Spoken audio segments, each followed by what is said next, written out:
that was like we're having trouble with in the learning comments. I just went for a walk and like hit some good spots. Great. What? We're I being think hashed. it's time. 7:05. Oh, yeah, it is. I'll just keep chatting Ladies in the and chat. gentlemen, it is time for ISSessions. Holy Let's smokes, get that was ready good. for security. Wow. The production value on these things are every single time. It's like tenfold better. This is unbelievable. Thank you. Do you want me to like do my fucking MMA announcer thing? Or should I just Yeah, keep fire it that up. to myself?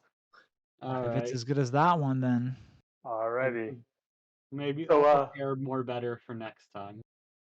oh yeah. For sure. So yeah, thanks everyone for joining us this evening. I know the students out there are sort of swamped with assignments and stuff. So we really do appreciate the efforts that you put in joining us tonight.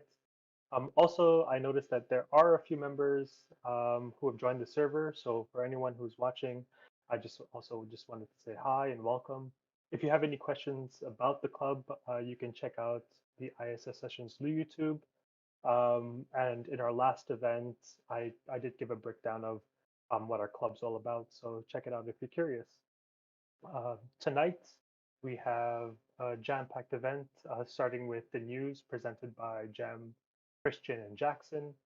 That's going to be followed by our very first Jeopardy night, after which we're going to take a break. And then following the break, we'll give a talk on financial literacy, and there seems to be a lot of excitement about that one. So without further ado, let's start off with the news.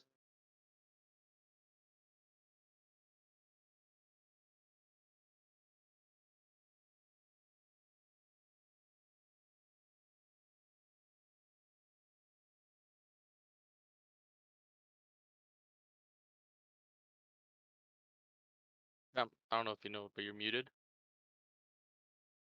Wow, I just said the nicest thank you to Nash for that introduction. I did like a monumental entry into the first news story, and I was muted the whole time. That's unfortunate. Replay. It's not. I've lost the moment. I can't do it anymore. Thanks for the intro, Nash. All right, first news story of the night. Yeah, this year has broken a record in the highest number of unique 0-day attacks in 1 year. If you guys don't know what a 0-day is, I know there's some first years in here. It's a vulnerability that's basically unknown to the world. It's not been discovered by anybody, and it can either be an actively attacked 0-day or just something that someone's holding in their back pocket, but it's basically a brand new vulnerability or attack that no one knows about. These attacks are insanely valuable. They can reach price tags of over $1 million on the black market. 2021 so far has brought a minimum of 66 0-day attacks, nearly double the numbers from 2020. Researchers are saying at least 9 of those 0 days are suspected to be from Chinese government sponsored hackers. MIT Tech Review says that there are multiple reasons for the increase in numbers. One, this is kind of the bad thing, the bad reason why, and that's because the hackers are going all out. They're on full tilt. Major hacking groups and government-sponsored hackers are pouring tons of cash into acquiring these 0 days. And two, this is the more kind of happier reason why we're getting so many more 0 days is because defenders are just getting better at catching these hackers in the act. The technology is getting better. We're pouring more money into defenses, that kind of thing. Yeah, this money in defenses obviously is resulting in better tooling, better training, and obviously, information security is on the up and up, right? So it's obviously going to be more criminals being caught. Not obviously, but hopefully, anyways. One fact that all the experts seem to agree on is that even though the number of 0 days are on the rise, it's actually harder than ever and more expensive than ever to pull off these attacks. Because more money is being poured into defense, means that these systems are actually more complicated that the hackers are trying to attack, and this gives the hackers a lot more work basically to actually get the stuff done that they're trying to do. Since one new thing that's actually affecting attacks with these 0 days is that since a lot of systems are being run in the cloud nowadays, a breach with these 0 days or a chain of 0 days, but I'm not going to get into chaining them right now. A breach can often mean millions of customers are open to attack since cloud is, connected. Yeah. Thank you for that one, Jem. Something that I actually want to note on that point is I don't remember any of the numbers specifically, but it's actually terrifying when you realize, like, at least like the old, like, you know, when we look back at we look back at the past, it's scary. I don't remember, again, I don't remember any of the statistics, but it's scary, like how much 0 days or how many attacks are, like, how long after they're discovered before anyone actually realizes. Like, I remember there was something, I think it was with governments. So I don't remember what the exact number was, you know, for the third time, but it was something like 5 years for many attacks. Wow. So you know, that's good news that we're catching 0 days a lot sooner.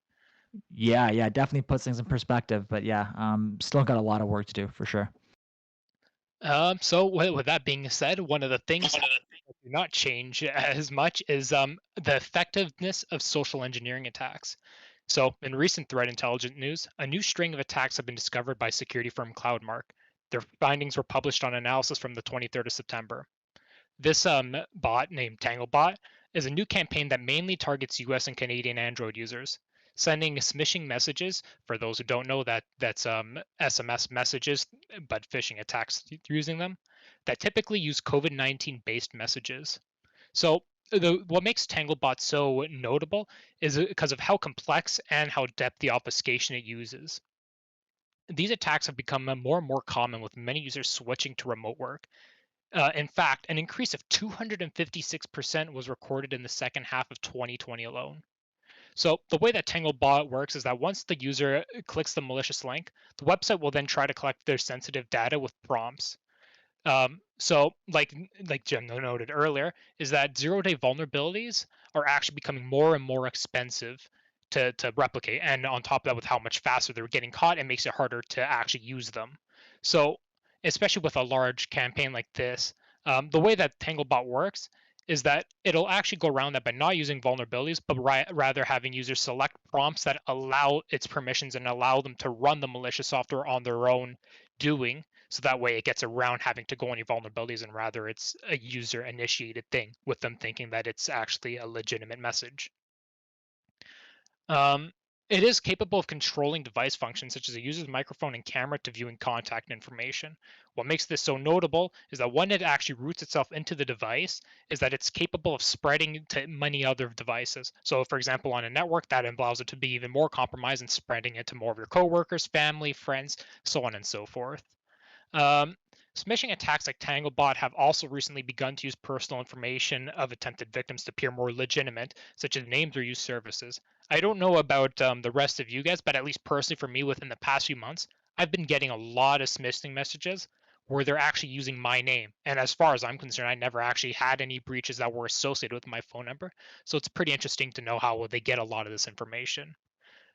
However, unfortunately, this is just one notable point in a recent influx of these smishing attacks, so there's plenty more to come for sure.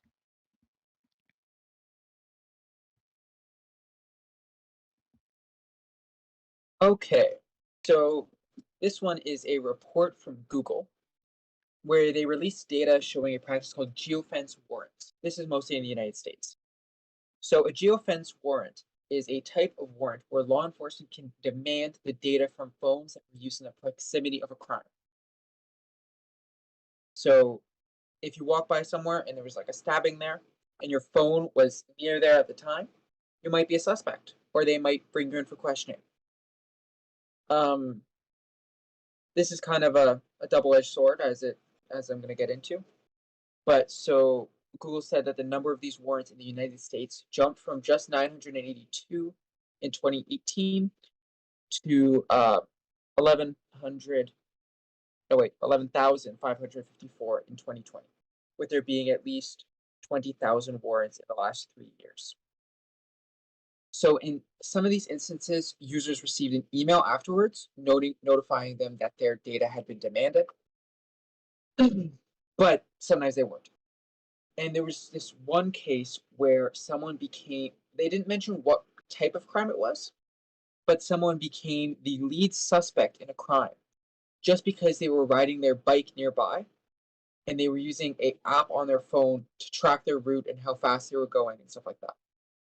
So that seems kind of crazy. Which in a way I think like it's good, like if there's no leads or anything, this might give you a lead. But in another way, it's a blatant violation of the Fourth Amendment in the US, which is, for those of you who are not too familiar with America, it's the protection against illegal searches. So this is kind of like there's no warrant, there's no, besides location, there's no like evidence tying you to the crime, but you could get suspected just because of this. And Google has been really quiet about their compliance with this practice. They kind of just released a bunch of like kind of limited statistics about it. And this was after they received pressure about it. So they're staying quiet, but it kind of seems like they're complying with this kind of stuff.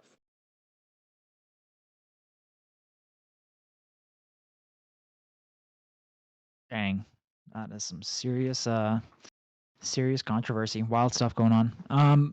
Sweet. So last week we talked about, I think myself and one other person, we reported on how Apple, Microsoft, and Google had been on a 0-day patching spree. They've just been going wild. But this one specific vulnerability, I guess they tried to patch. But here, I'm going to break it down exactly what happened.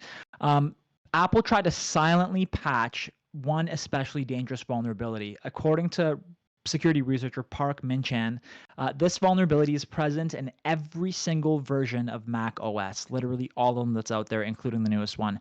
And it allows a hacker to execute arbitrary code remotely by embedding simple files and emails that are received by Apple Mail application or any other mail app. This is due to a bug in how Mac OS handles internet location or iNet lock files, which I don't know what these files were, but I looked it up, and these are essentially just shortcuts to internet locations like RSS feeds, telnet locations, and they usually contain server addresses, usernames and passwords for SSH or telnet or RDP connections. And yeah, it's basically how Mac OS handles these files, where Mac OS will actually run any commands that are embedded inside of these files without any warnings or prompts being shown to the user on the target Mac. The vulnerability is literally exploited by changing a link in the iNet file with file://, and yeah, it's just literally one click to open the file from the user, and stuff hits the fan basically. Apple tried to silently patch this without letting anyone know, but they failed to realize that their patch didn't work, because if you just capitalize the F in file or capitalize the L or any other letter, basically just mangle that value in any way, the exploit still works. Like, it's still completely there. Yeah, according to TechSpot, the only thing that users can do right now is basically not to open any email attachments that have the iNet lock extension. So this is a short one, but I thought it was funny that Apple tried to silently patch it without telling anyone, but it's still the exact same thing. It's still there. All right, so it's definitely something I'm kind of curious about knowing with that one, is if they literally just use like a string to just kind of block out file, not realizing that you could also use uppercases to go around that. That's definitely an interesting vulnerability for sure. Comedy. Well, in related news to desktop vulnerabilities, let me introduce you to a new FinSpy malware variant, which is able to infect Windows systems with UEFI bootkits. Just for the record, for those who don't know, the UEFI is like the first boot, is like the boot process that goes in many computers. You also know it from its older version, the master boot record. What makes these vulnerabilities so dangerous, or these type of malware so dangerous, is that one of the solutions to going around an infected computer, at least on the corporate level, is usually just re-imaging computers. Which, as you replace the operating system, you completely wipe out any traces of your average virus or malware. The problem with UEFI bootkits and master boot record bootkits is the fact that when they actually when they push out their payload and they become persistent in there, is that a lot of the times just a simple reimage isn't going to fix it. And in fact, a lot of the times, many antivirus, rootkit services, they're not actually able to detect it. So that's like complete persistence, which means that it's hard to actually get rid of it. And then a lot of the times, many companies just want to throw their computer in the junk there, which makes it also expensive as well. So getting onto the FinFisher itself, or FinSpy as it's known, is that it's a surveillanceware that's actually developed by, this is an actual company. FinFisher is an actual company, and the surveillanceware is developed by them. So one thing that's very notable about this company is that they market specifically to intelligence agencies and law enforcement. Um, One notable thing about it is that it doesn't directly modify the UEFI firmware, but rather the boot process that comes after it. The way that a lot of intelligence agencies or law enforcement will usually get this onto a suspect's computer, or at least whoever they intend to target, is they'll go through a TeamSpeak or WinRAR, pretty much legitimate applications, and they'll install it alongside there. So that way, when they download the modified package, it then installs itself into the computer subsequently. Um, the product is able to perform numerous tasks from camera and audio capture to collecting passwords. As you would expect for it, the whole point of it is to provide intelligence to law enforcement. But the most notable thing about it that has people concerned about it is that there's also controversy associated with FinSpy and a lot of accusations. Um, some of the alleged questionable uses of the software is it's being used to be spying on activists or for phishing attacks and being misused in that way. So for many people, this is either a good or bad thing. Depends on how I guess you would look at it.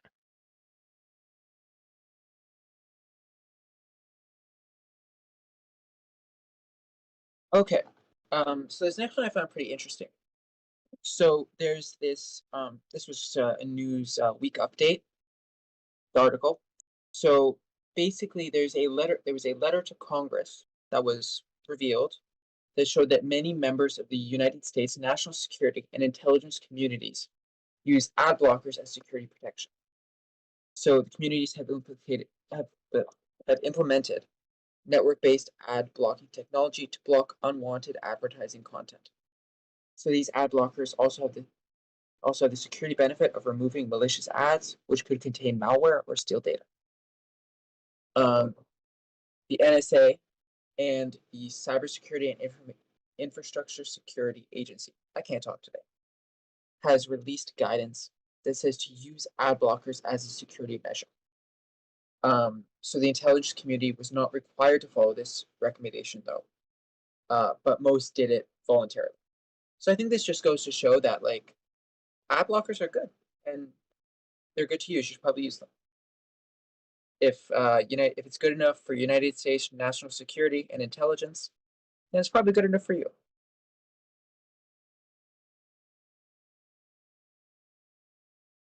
Oh yeah, long live the ad block. So this story isn't actually exactly like any individual single news event that happened, but I kind of thought this was interesting because it really puts the last couple of years in perspective. Basically ever since COVID happened, what sectors have been getting hit the hardest, how have they been getting hit, and it really puts a spotlight on the health sector really and how they've been getting hit specifically by the Conti ransomware. So yeah, I mean we all know COVID-19 has been a goldmine for cyber criminals. Attacks against all sectors have been skyrocketing through the roof, but healthcare specifically has gotten hit the worst.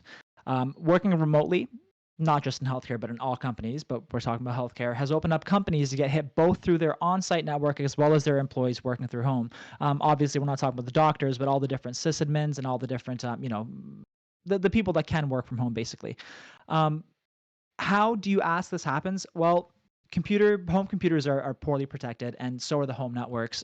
Two of the most popular methods for these attacks have been phishing campaigns, using the pandemic to incite fear and create urgency, as well as just brute forcing the default passwords for their home routers, which apparently is it's a super common way of entry. People just don't change their home router password. Yeah, the healthcare sector especially is really juicy for attackers because the PII, personally identifiable information, that comes equipped with the PHI, the protected health information, is way more valuable in the black market than PII alone. So, if you have your choice at all these different industries, as a criminal, you're probably going to want to target the sector that makes you the most money. Recent study shows that 20% of all network access sales on the black market were for the healthcare industry. Between March and July of this year, healthcare breach reports were being made at 2 per day. 2 per day. take that in. I'm sure most of you guys are aware the most high-profile healthcare attack of this year was probably the Ireland Health Services executive attack, and this was made possible by the Conti ransomware.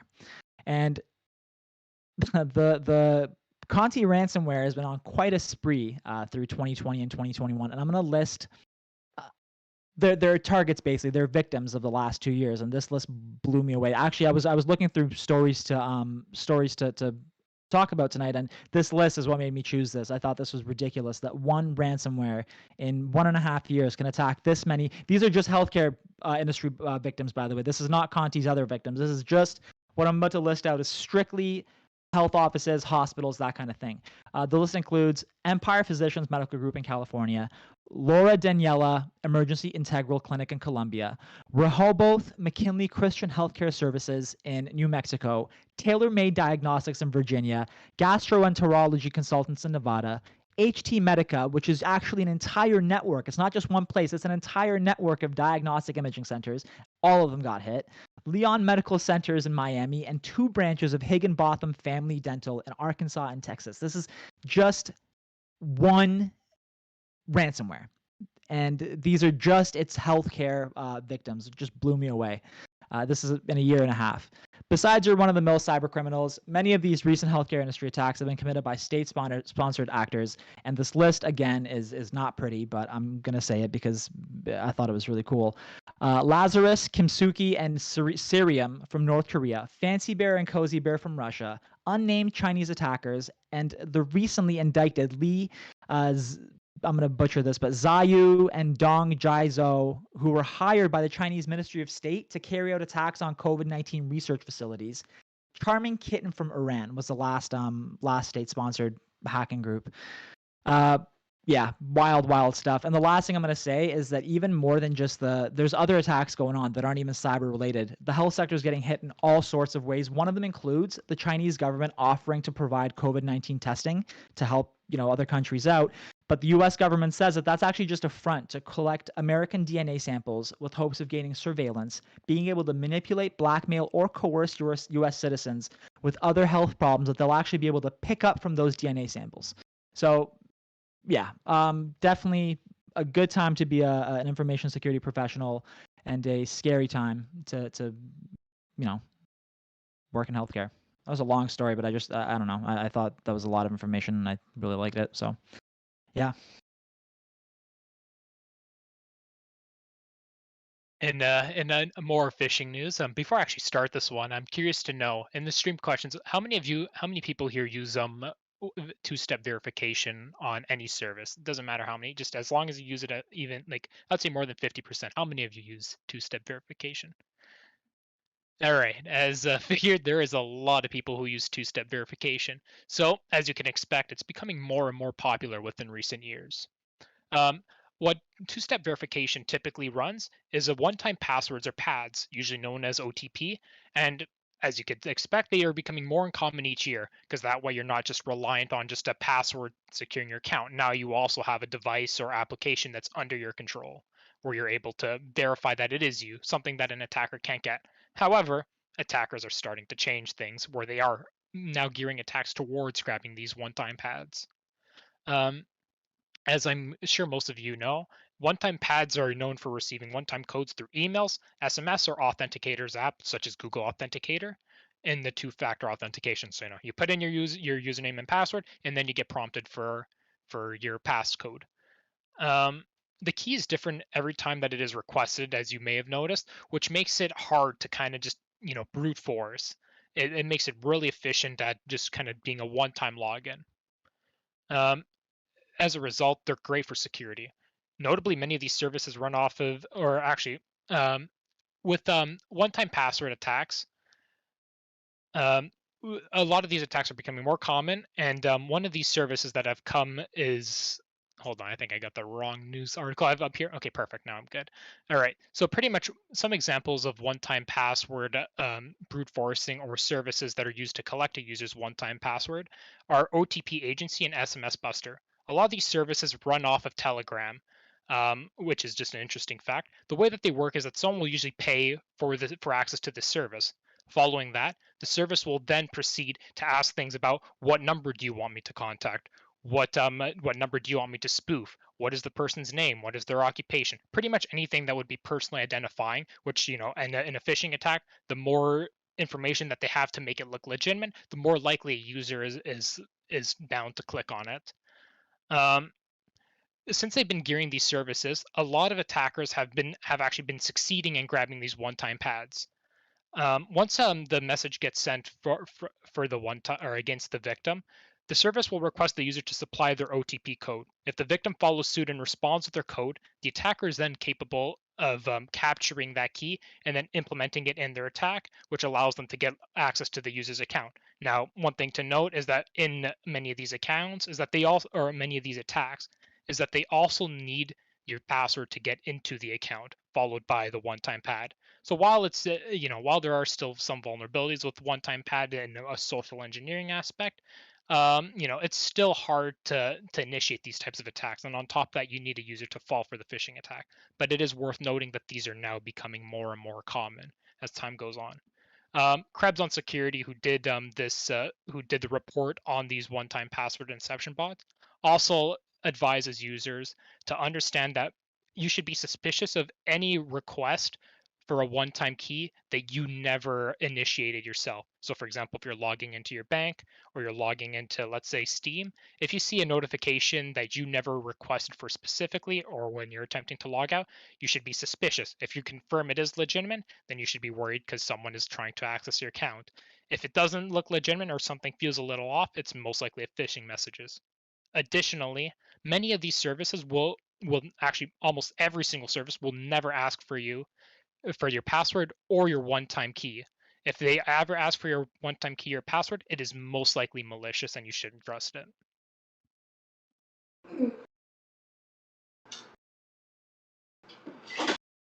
I have a question on the one pass key or the one key thing. So when I log in to, let's say, PayPal, I get hey, you can log in with a one key password. So are you saying they're all bad or just some of them?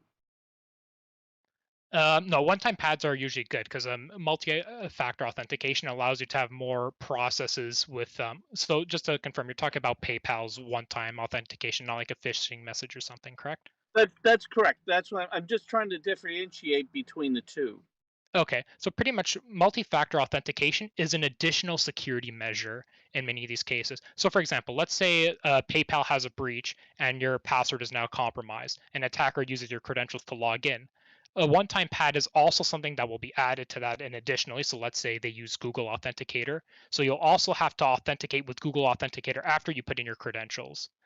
Since these are like, you know, since the app is run on your phone and it uses your phone specifically to get that key, an attacker isn't able to just brute force a one-time key because of the fact that, you know, that you have a limited amount of tries, usually just 3 or something, and on top of that, because it's generated randomly every time you get it, it makes it hard for an attacker to get it if they already do have your username and password. Multi-factor authentication is usually a really good idea to have in addition to the password that you have. It's more of just something to be alert of, that one-time password attacks are now occurring and they usually attempt to get them through social engineering. So it's more of like you should use one-time pad authentication. The news article is more of telling you to watch out for because these services exist, such as SMS Buster, OTP Agency, where they attempt to fabricate that one-time key so attackers can use it to log into your account. Thank you very much for answering that. No problem. Thank you for the question. Okay. So this story is from the it's about a announcement from the Financial Services Information Sharing and Analysis Center, which is all around the world. And they announced that global cyber intelligence sharing among its financial firms has risen by 60% in the last year. So, of course, this is caused by a bunch of recent supply chain and ransomware attacks and threats. So this level of intelligence sharing is record-breaking, and it's from regions all around the world. They have like North America, South America, Europe. They have all sorts of different areas that are all kind of now communicating more about these different attacks. So FS ISAC, which is a lot easier to say than the first thing, so has said that this level of sharing has become necessary given the growing threats against the financial sector, which it makes sense. So Juan Carrasco, who is a cybersecurity head in Chile, stated that by monitoring attacks in places like Argentina and Brazil, they were able to predict and prepare for attacks in Chile.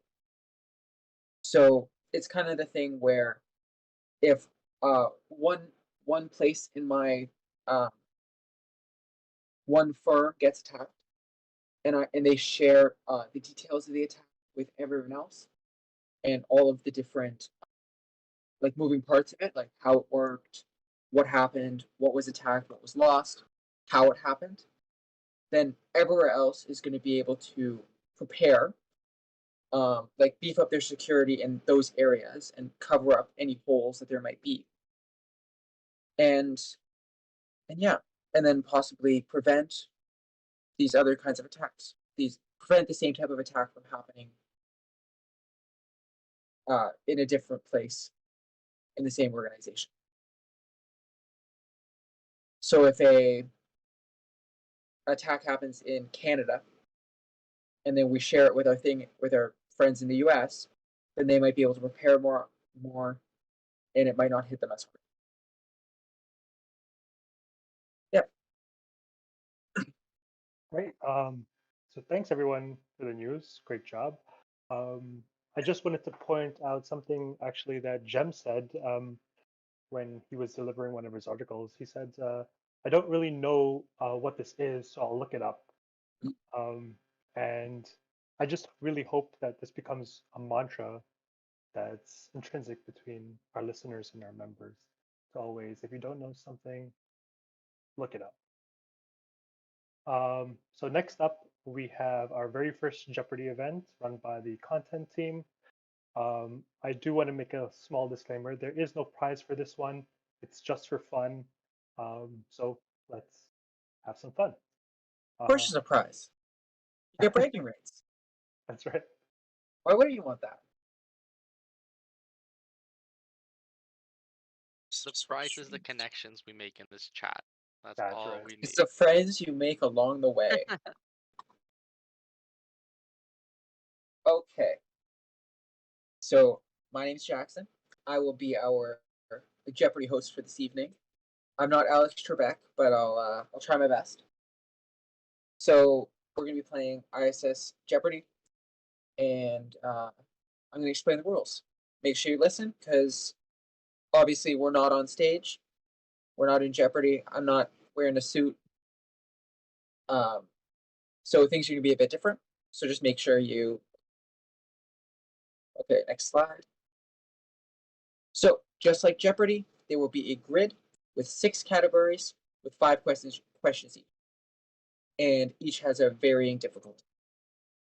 So each question has a point value measured in dollars. So the higher the point value, the more difficult it is. We are not giving you actual money for this. Disclaimer. That would get expensive fast. So the first question will be chosen by the host, so me. After that, the person who answered the previous question correctly will choose the next prompt. So we actually are using a bot for this in Discord. Cristian was nice enough to set it up for us, so give him a nice round of applause. And so you're going to be doing a command that is !buzz, and that will tell our bot. And so after the first person buzzes, there's going to be a 5-second grace period where other people can join and buzz, and then the order will be selected random. This is just because, like, if there are people on differing Wi-Fi connections, and we want to make it fair. And if the question is answered incorrectly, the next person on the list will be selected to answer the question. And if nobody gets the answer, I'll choose the next. I guess what we'll do is quickly, just so that way people can understand how to use the bot. What we're gonna do is, as soon as I put an exclamation mark buzz, I want everyone to follow suit. So You get got them 5 ready, seconds. just to kind of show everyone how it'll work. And then we'll get so yeah, prepare it. Like put like a buzz in the chat in your text bar, and then prepare to press enter when you see Cristian do it. All right, 3. And And by then the way, we're for gonna those who don't know, I'm Costco sample, so look for the little Costco samples and then just Yeah. press enter, just so that way everyone can see how it works. and then we're gonna get a list of I believe 10 names, and then we'll go down that. All right, 3, 2, 1, let's go. Yep, hold on, the bot. I need to reset the bot. Whoops. That is my bad. All right, he should be good now. I will do that one more time. No, there. It's all right. Someone get everyone just do buzz. All right. So after the 5-second grace period ends, and no one else. Don't worry. At least we get to know that it's working. We know that we tested it before. It was working. I got worried for a second there when I put it in, and it didn't happen. So as you can probably notice, it cut off almost immediately because of that 5-second grace period. And then once we'll do is we'll do display buzz, and it'll show. Or hold up, what was the command? I gotta find the command that I set this to. It was display results. That is my bad. Yeah. So what we'll do is once, or was it? I gotta double check here. I should have just copied it. Oh wait, it was buzz results. Why did I name it that? It's like you had the right words. There we You just go. had to get the right order. Yep. So as Okay, you so can there we see, got our list. the list is randomly generated again, so this may not be in the order that that people answered it in, but yeah, there you go. And then we will reset it for every question. So I'll pass the mic back to you, Jackson. Okay. So here are our 6 categories. There is networking, coding, hacking history, hacker pop culture, ISSessions, well, sessions, and miscellaneous. So most of them are 100, 200, 300, 400, 500, but ISSessions is all 300. Yeah, don't be worried at all if you're a first year.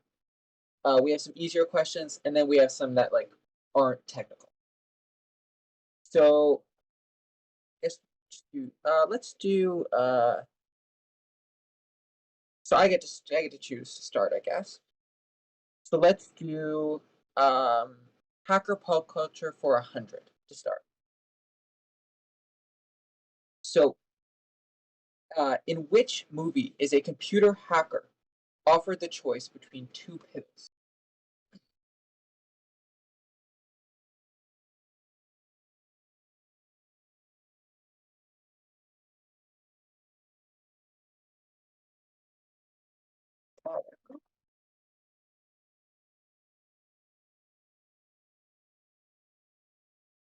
I think 5 seconds has passed.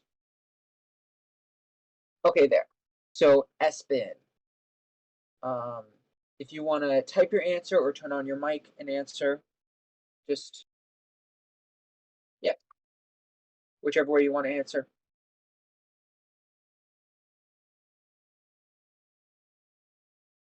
Matrix, yeah. I thought that one was pretty easy, like not being too tricky. And you didn't say the Matrix, but it works. So S-Bin has 100 points. I'll keep track.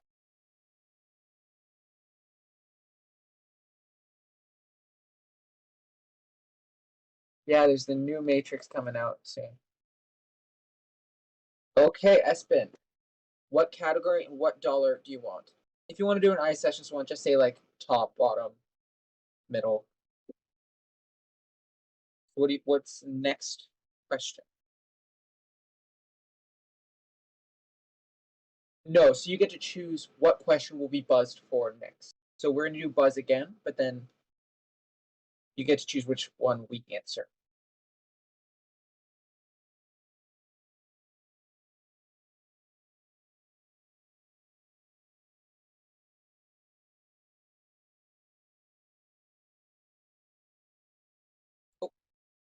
Oh, did he say? Oh, he said. I didn't see that. My bad. I thought you clicked it by accident. I was like, whoa. So this industry has been targeted the most by cyber attacks.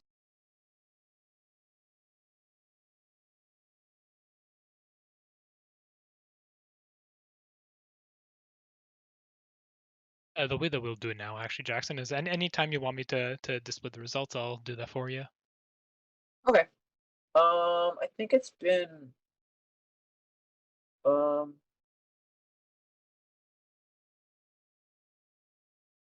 it's like there. Did you reset it last time? Yeah, Seems like there's something it weird. already went. It already went. I'm just waiting for your call on it. Okay, yeah, whenever. I think the 5 seconds might have passed. Okay, we can go. Oh, Espen one more time. So, what do you think the answer is for this one?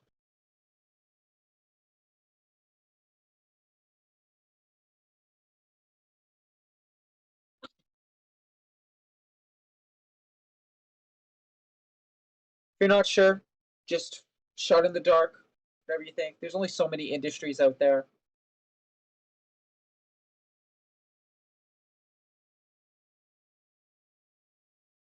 Is it rent?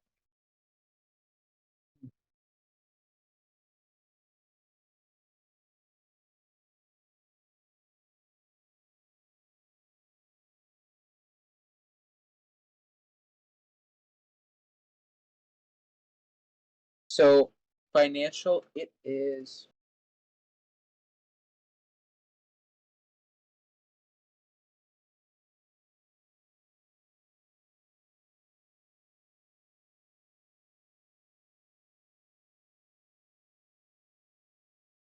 It is healthcare. Said that. Which was answered by Chicken Sandwich, who came in second. All right, so Chicken Sandwich, you're next. So Chicken Sandwich, which category and which five coding 500. Okay. You want to show us coding 500 then, Cristian? So what kind of sorting algorithm is this code implementing? Everyone buzz in whenever you want. I just gotta reset the buzzer quickly. 1 second. Oh, we gotta reset the buzzer. Wait, guys. I am resetting the buzzer in 3, 2, 1. All right, there you guys go.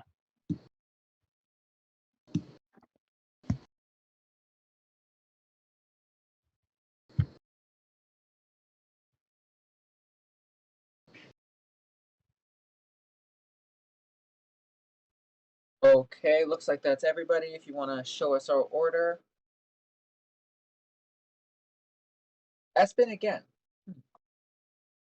That's odd. Is it randomizing every time? Yeah, it is. He's just getting really lucky. I tested it to make sure it was random. He's just getting really lucky on it. That's crazy.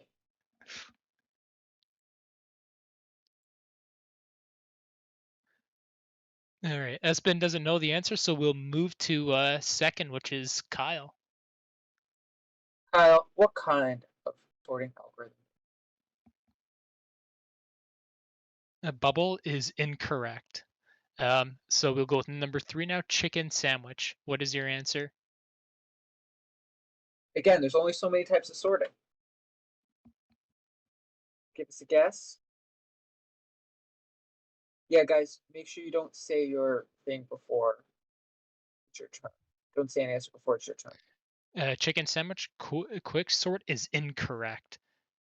Bite for number 4. It's your turn. Which one is it?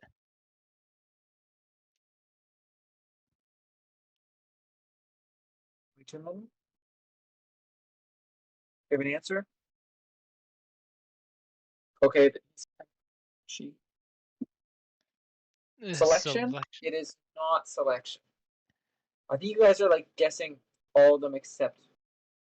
All right. We got one more contestant for this question, which is number 5, Honey. Come on, Honey. Are you the one to get it, or is the control going to be back in Jackson's hand? Insertion sort. That is correct. So let me get you on my little message thing. And make sure you don't say the answer if you're not on the list and not when it's not your turn. Just because we wanna make it so people actually have to guess. So honey, which money and which category do you want to try next?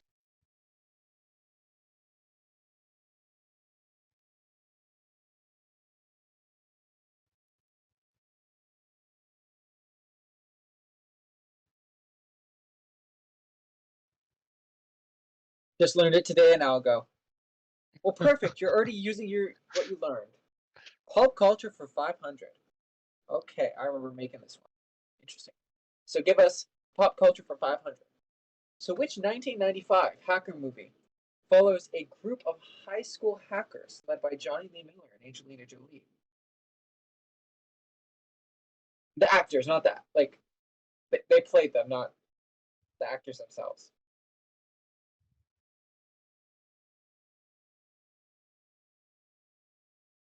It's not Mighty Ducks. Okay, it's been 5 seconds, sir. Yes, it has been. So I will upload the results. Okay, we got 3 this time. I think it might be like timing out. I think a bunch are coming in after this time. Maybe next time we do 10 seconds. Yeah, definitely.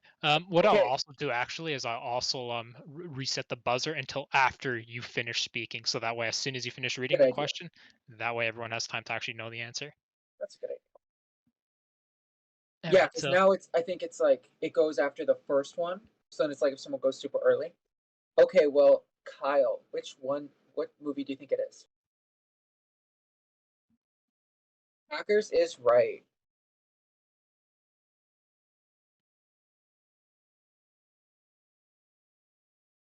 So now, great job. Now you get to choose the next question. What category and which money value would you like to try? Networking for 100. Okay. So yeah, wait to reset before I finish talking. So the following are what type of addresses? 192.168.0.1, 255.255.255.255.255. I think I said it one extra time. 127.0.0.1.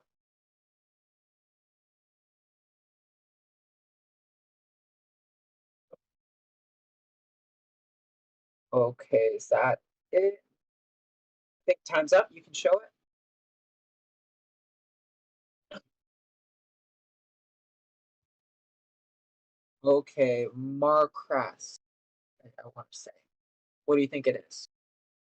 Oh, guys, make sure you don't say the answer if you're not on the thing. Don't give people answers. Imagine in Jeopardy if someone in the audience was just like, it's the answer.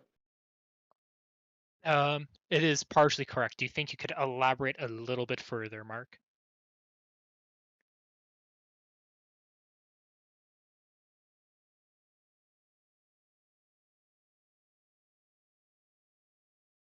You want to give us a guess for that? Okay, not quite. So next on our list is Jill. What do you think the answer is, Jill?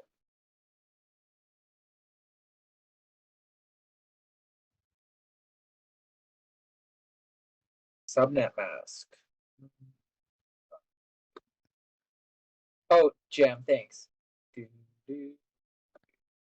A subnet mask is unfortunately incorrect. Okay, who's our last one on the list then? Bitumen. I don't know how to pronounce it. That's my best shot. So what are the following types of addresses?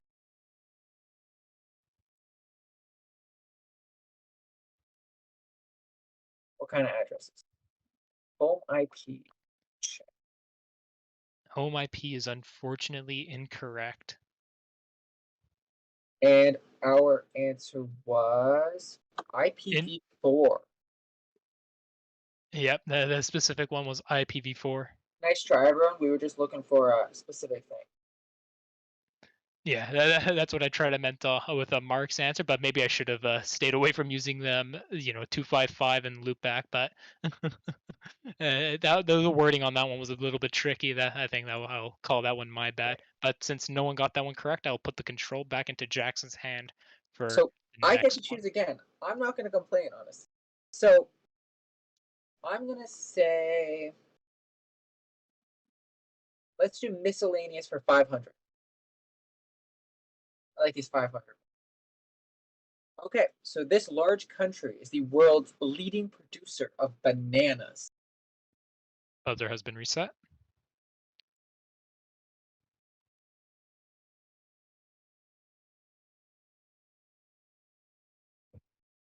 I love these references.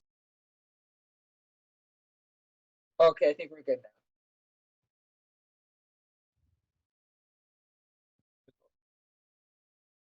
Okay, so first is Jill. What country is the world's leading producer of bananas for $500? Honduras. Sorry. Is Honduras is incorrect. incorrect. So Marcras, what country? It's your home country, but what country is that? India. India is correct. Congratulations for the money. Maybe that was a little bit of an unfair advantage, but it counts. It counts. So maybe you're getting not the good type of bananas, Joe. So Marcras, I'm just going to say that I don't know how to pronounce it. Which category and money value should we have next?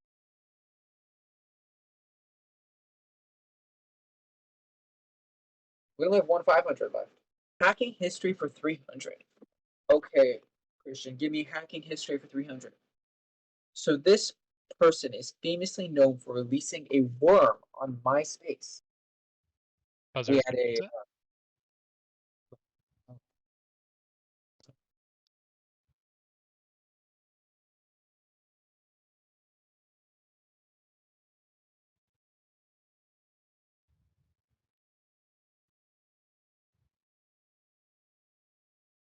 time.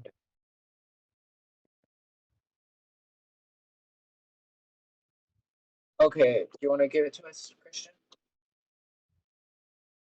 Okay, only two. Mark Rask, what do you think it is? Sammy is correct. And you spelled it right, too. So a few ways to spell Sammy. Saw it in a YouTube video. Great. We did a thing related to that a while ago. During the summer. I don't know what it was for. Okay. Coding for 100. Okay, let's try it. Cristian, show me coding for $100. So what is the first phrase that we usually use to test a program's output? Buzzer So has been guys, reset. you have to wait for the buzzer to reset. So buzz again if you want to part of it. Okay, I think that's time's up. So give us our order. The order of answers is randomized. It's just like everyone has to do it within like 5 seconds. So bitumen, the first phrase we usually use to test a program. Hello world, correct.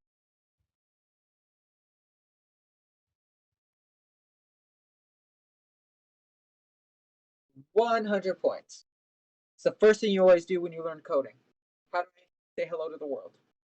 So bitumen, okay, coding for 200. Let's keep with the coding then. So Cristian show us coding for 200. So in this program, how many times will I love ISSessions be printed? Buzzer's been reset. Yep. And wait for Cristian to say that, just so we do. Just so you don't buzz for nothing.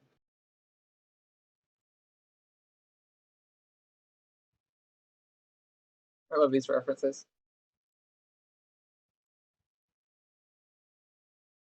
Okay. I think that might be time up. So let's show us our order. So bitumen again. 4. Let's see.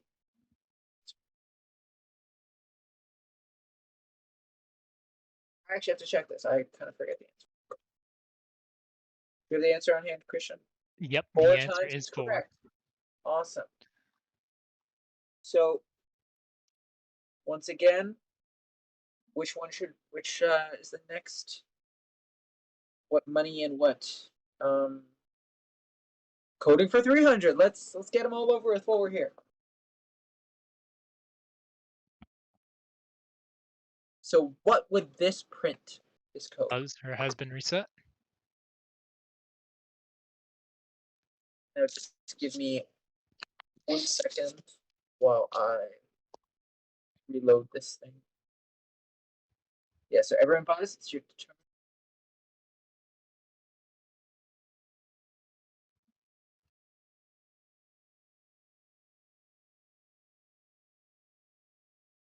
Okay. I think it might be. Okay, Daniel. What do you think the answer is? 4. So unfortunately, 4 is incorrect. Jill, what do you think it'll? Actually, the answer is correct. Well, technically it's x equals 4, y equals 4, but I think we'll accept that answer. Okay, sure. That made it.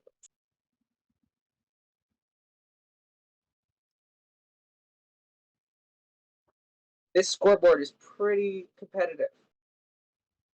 Bunch of people tied. I'm gonna post it at the end. Jackson, Yeah? can we get a score update? Who's in the lead with how many Yeah, points? sure. Markrask is in the lead currently with 800. And then there is a 3-way tie for second between Chicken Sandwich, Honey, and Centrum, all with 500. And then there's Bitumen and Daniel with 300. Spin with 100. Great job, everyone, though. And we still have a lot of questions. For the sake of time, we'll also be wrapping it up in about 5 minutes. Oh, yeah, so let's go quick. So, which one do you want next, Daniel? ISS 300? Okay, show us ISS 300 at the bottom, Cristian. So, during the September 16th, 2021 IS session, one user remained online in the voice channel for over 24 hours. Who are they? Buzzer has been reset.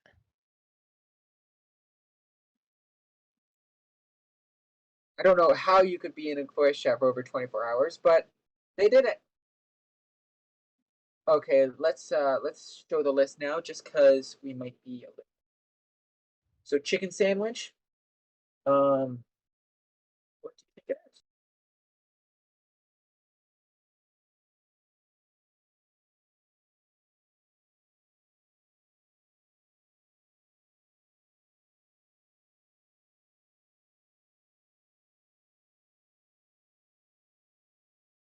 Gem is unfortunately incorrect. Gem is unfortunately incorrect. Kyle, you got it right. Nando. It was Nando, who briefly had the chat named after him in his or her honor.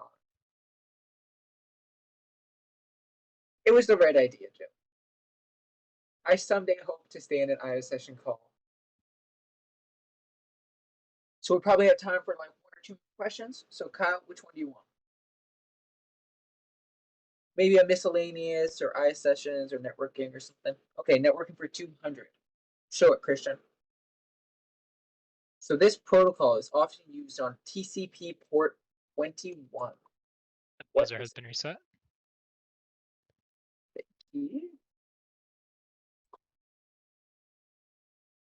And then give it like 2 more seconds. And then show us that list.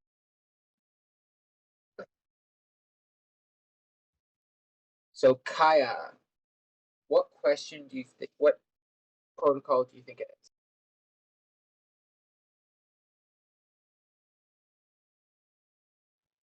is? FTP is correct. That's 200 points.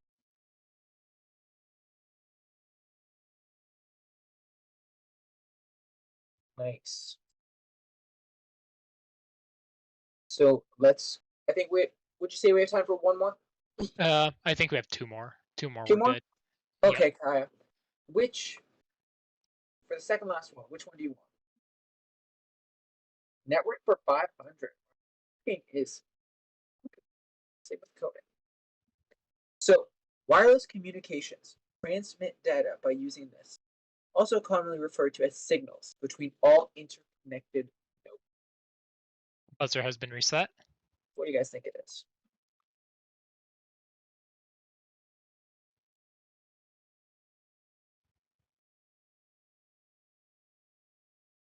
And let's say like 5, 4, 3, 2, 1.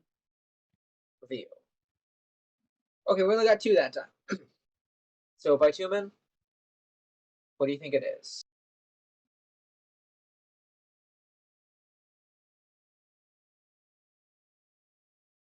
It is not radio frequency. So Kyle or Centrum, Kyle, what do you think it is?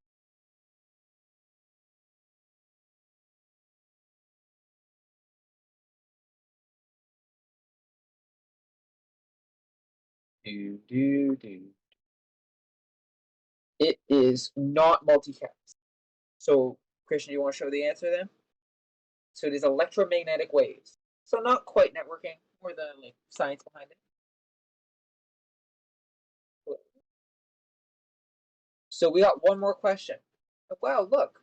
Looks like I get to choose. Isn't that crazy? Let's finish us off with the first ISS 300. Finish off with an ISS, just for fun, right?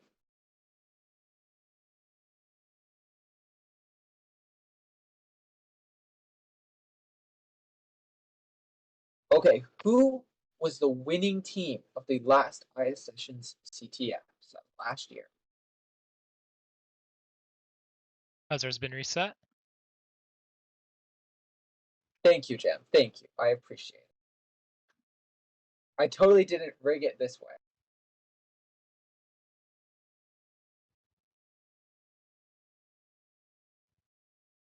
I think we're pretty good to show now. Let's see anyone type. So Espen, which team do you think it was?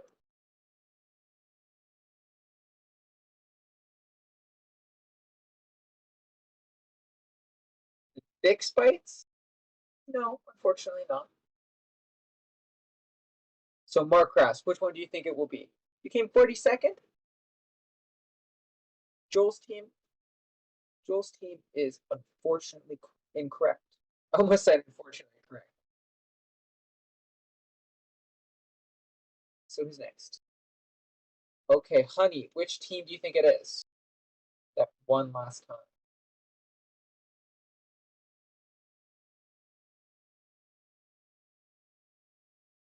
Okay, I see. You knew the answer. You had to give your team a shout. That makes sense. That makes sense.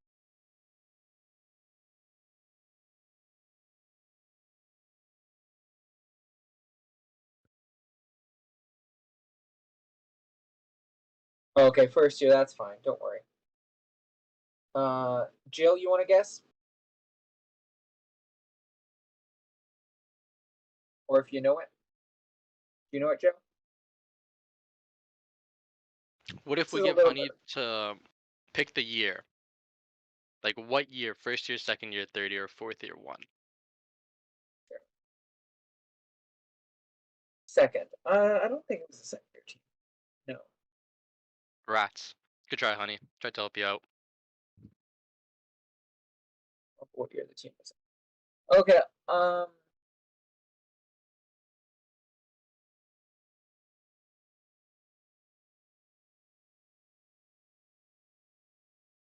Was it SK's team? I don't remember. Okay, well, anyway, let's just reveal it. It was Snack Overflow. Pretty punny name. Okay, well, thanks for playing, everybody. we're getting into our call and into our talk break in a bit. I'm going to post the final scoreboard. So we actually have a tie for first with 800 points between Centrum and Markfast. So Centrum got catching up a little bit. Then we got another tie for second with Chicken Sandwich and Honey. Then another tie for third with Bitumen and Daniel. Then Kai with 200 and Espen with 100. Thanks for playing, everybody. Hope you had fun. Awesome. Thanks, guys. I think a lot of people did enjoy that. So thanks for all the work you put in for it. So we're going to take a break. Before we do go on break, I just wanted to just make a quick announcement. As today is our National Day for Truth and Reconciliation, we'd like to recognize those territories in which we currently reside. We would like to acknowledge that we reside on land that has been and still is the traditional territory of several indigenous nations, including the Anishinaabe, the Haudenosaunee Confederation, the Wenda, the Métis, and the Mississaugas of the Credit First Nations. ISSessions affirms that it is our collective responsibility to honor and respect those who have gone before us, those who are here, and those who have yet to come. We are grateful for the opportunity to be learning, working, and living on this land. So thank you. So next we will take a break. Let's take a 5-minute break. So we'll be back at 8:16. Jill will post the CCR, and the submission key for the CCR is on the slide. The next segment, next up, we have Sylvain, which is, he's a graduate of the ISS program. He graduated in 2018. Shortly after, he was hired by Bell, where he worked as a threat hunter for 2.5 years. He's recently transitioned to trading options as his main source of income. He now wishes to share what he's learned on his journey to financial freedom. So without further ado, take it away, Sylvain. Thanks, Nash. Let me share my screen. Yeah, go for it. Ability. Can you guys see my slides? No, not yet. Yeah, oh, yes, you can. Okay. Thank you. Okay. Okay, so just a quick warning. So if it feels like I'm rushing, it's because there's a lot of information in this presentation.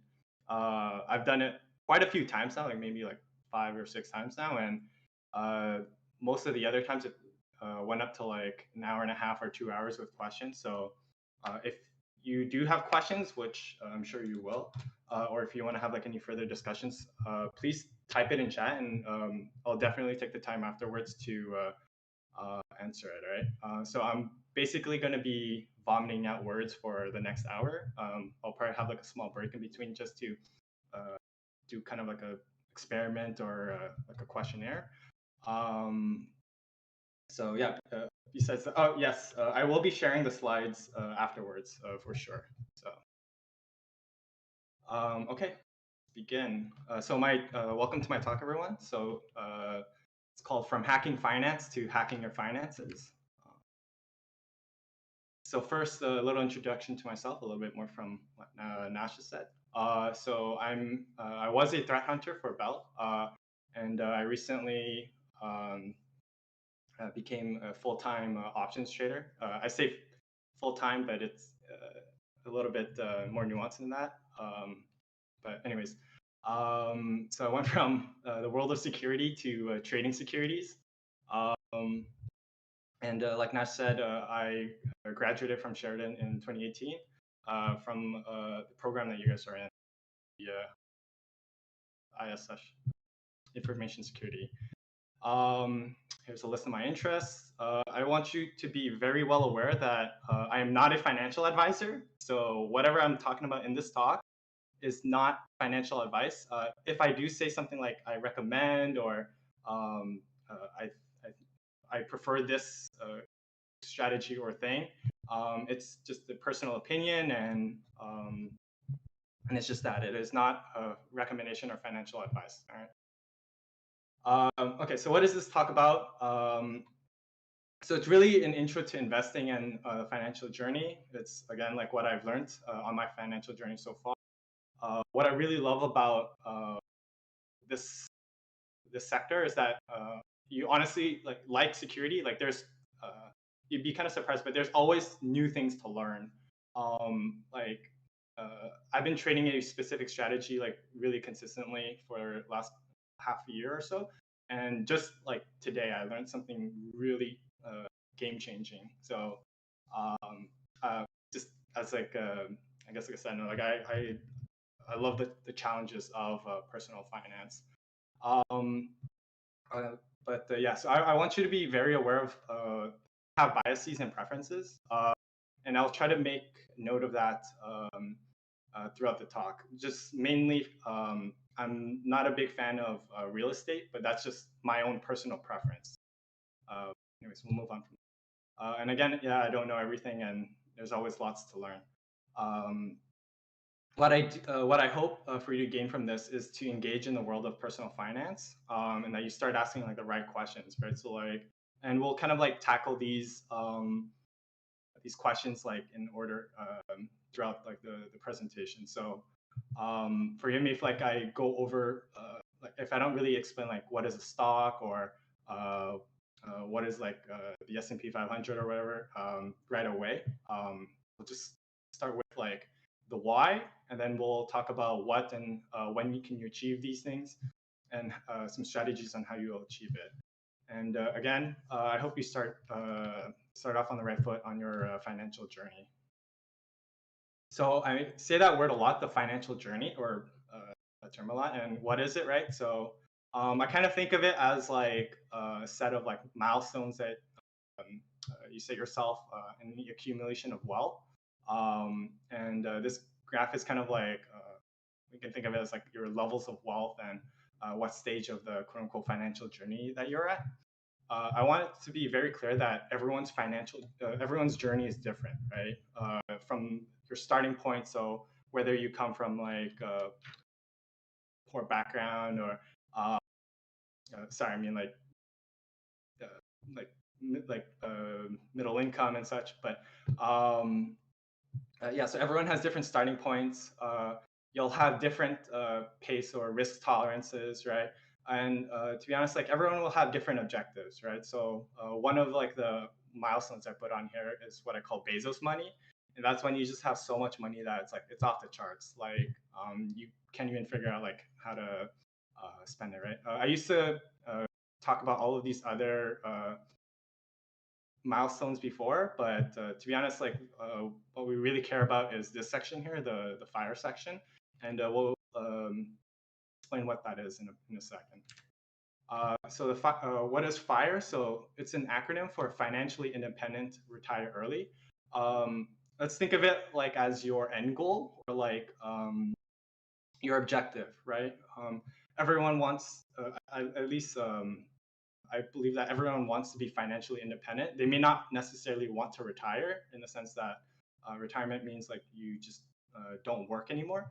But I do believe that everyone wants to be financially independent in the sense that money is not necessarily a restriction on your what you want to do and achieve in life, right? So the main takeaway of like FIRE is, in short, is to invest enough money or have enough money saved up so that you can be financially independent or retire, right? This FIRE movement is kind of like based on this study called the Trinity study. And the main takeaway from this Trinity study is the 4% rule. We'll get to what the 4% rule is, but this study was back tested on investing on a mix of stocks and bonds between 1925 and 1995. And so some of the numbers, as in the average yearly return of the stock market, has been changed. So at the time of the study, it was 8%. So the way they measure the performance of the stock market is through like an index called the S&P 500. You're going to hear me talk about this a lot throughout this presentation, but we'll define it a little bit more later. But for now, just think of it like as a way to measure how well the stock market is doing. And at the time, it had average yearly returns of 8%. Now it's actually a lot more. It's at 10% now, and we'll see that. We'll take a look at that later as well. So we started off with if we invested essentially like all our money, our nest egg, if you will, which is like a large sum of money into the stock market, and you get an average return of 8% per year. And on average, you lose purchasing power, or you lose value through inflation, right?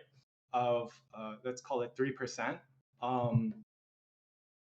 Then you're left with like 5%. And if you give yourself a 1% buffer, you can safely withdraw 4% from your nest egg or from that lump sum of investments without ever running out of money, right? So it's like, think of it like as that 8% is like a giant faucet, like that's pouring water into a bucket, and every year you're losing 3% or of it just due inflation. But you can also safely withdraw 4% from it without ever running out of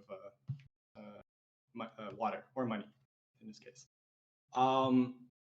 So here we're going to be talking about the degrees of FIRE. So these are essentially different amounts of income that you would need in your retirement, just to kind of like gauge like the lifestyle and the amount of money that you need to achieve retirement or financial independence, right? So let's say you have a very minimalist lifestyle, and you ideally only needed like 40,000 income to survive, right? We call this lean FIRE. It's a very minimalist lifestyle, right? But let's say you're very content with what you have, right? And 40K is just enough for you. Then your FI number, or the nest egg that's required needed for you to retire or to be FI, is 1 million, right? So it's actually just times 25 what your desired income is. And that's your nest egg.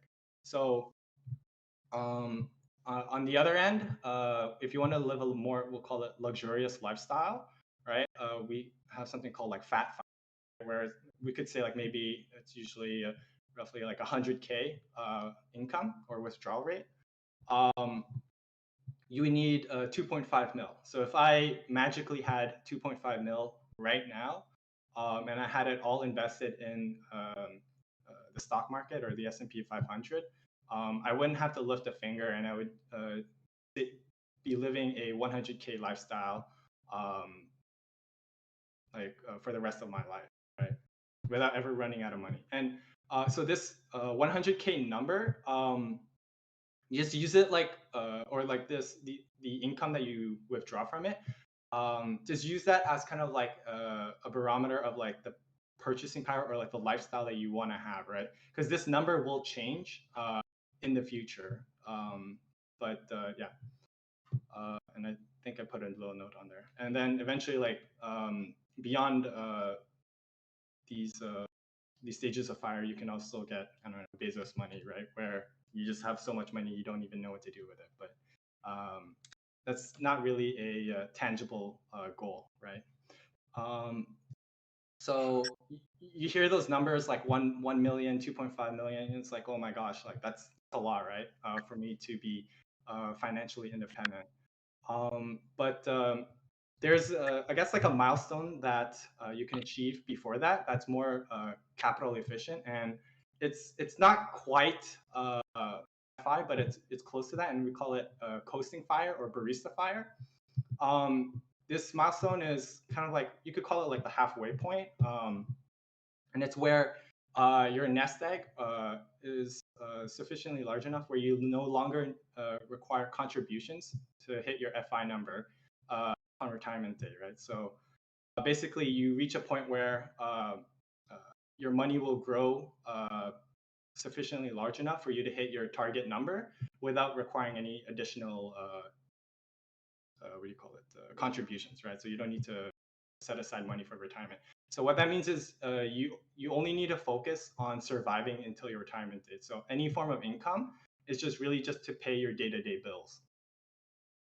So what does that grant you, right? So it grants you the freedom to work less intensive jobs or less stressful jobs that provide more meaning and passion to your life, right? So that's kind of like where like the name Barista Fire came from. Is I guess like it's like being a barista may not pay as well as your call it like your corporate job. I'm actually not too sure how well baristas get paid, but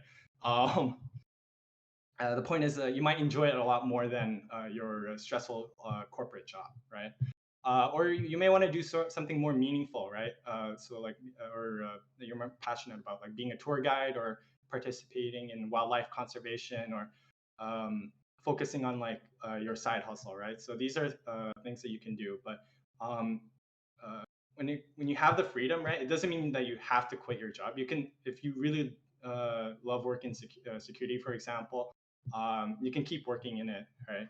But just know that you do have like the option to switch, right? And I think that's like a positive for everyone, right? Just having that option. So there's a calculator here. I have the link.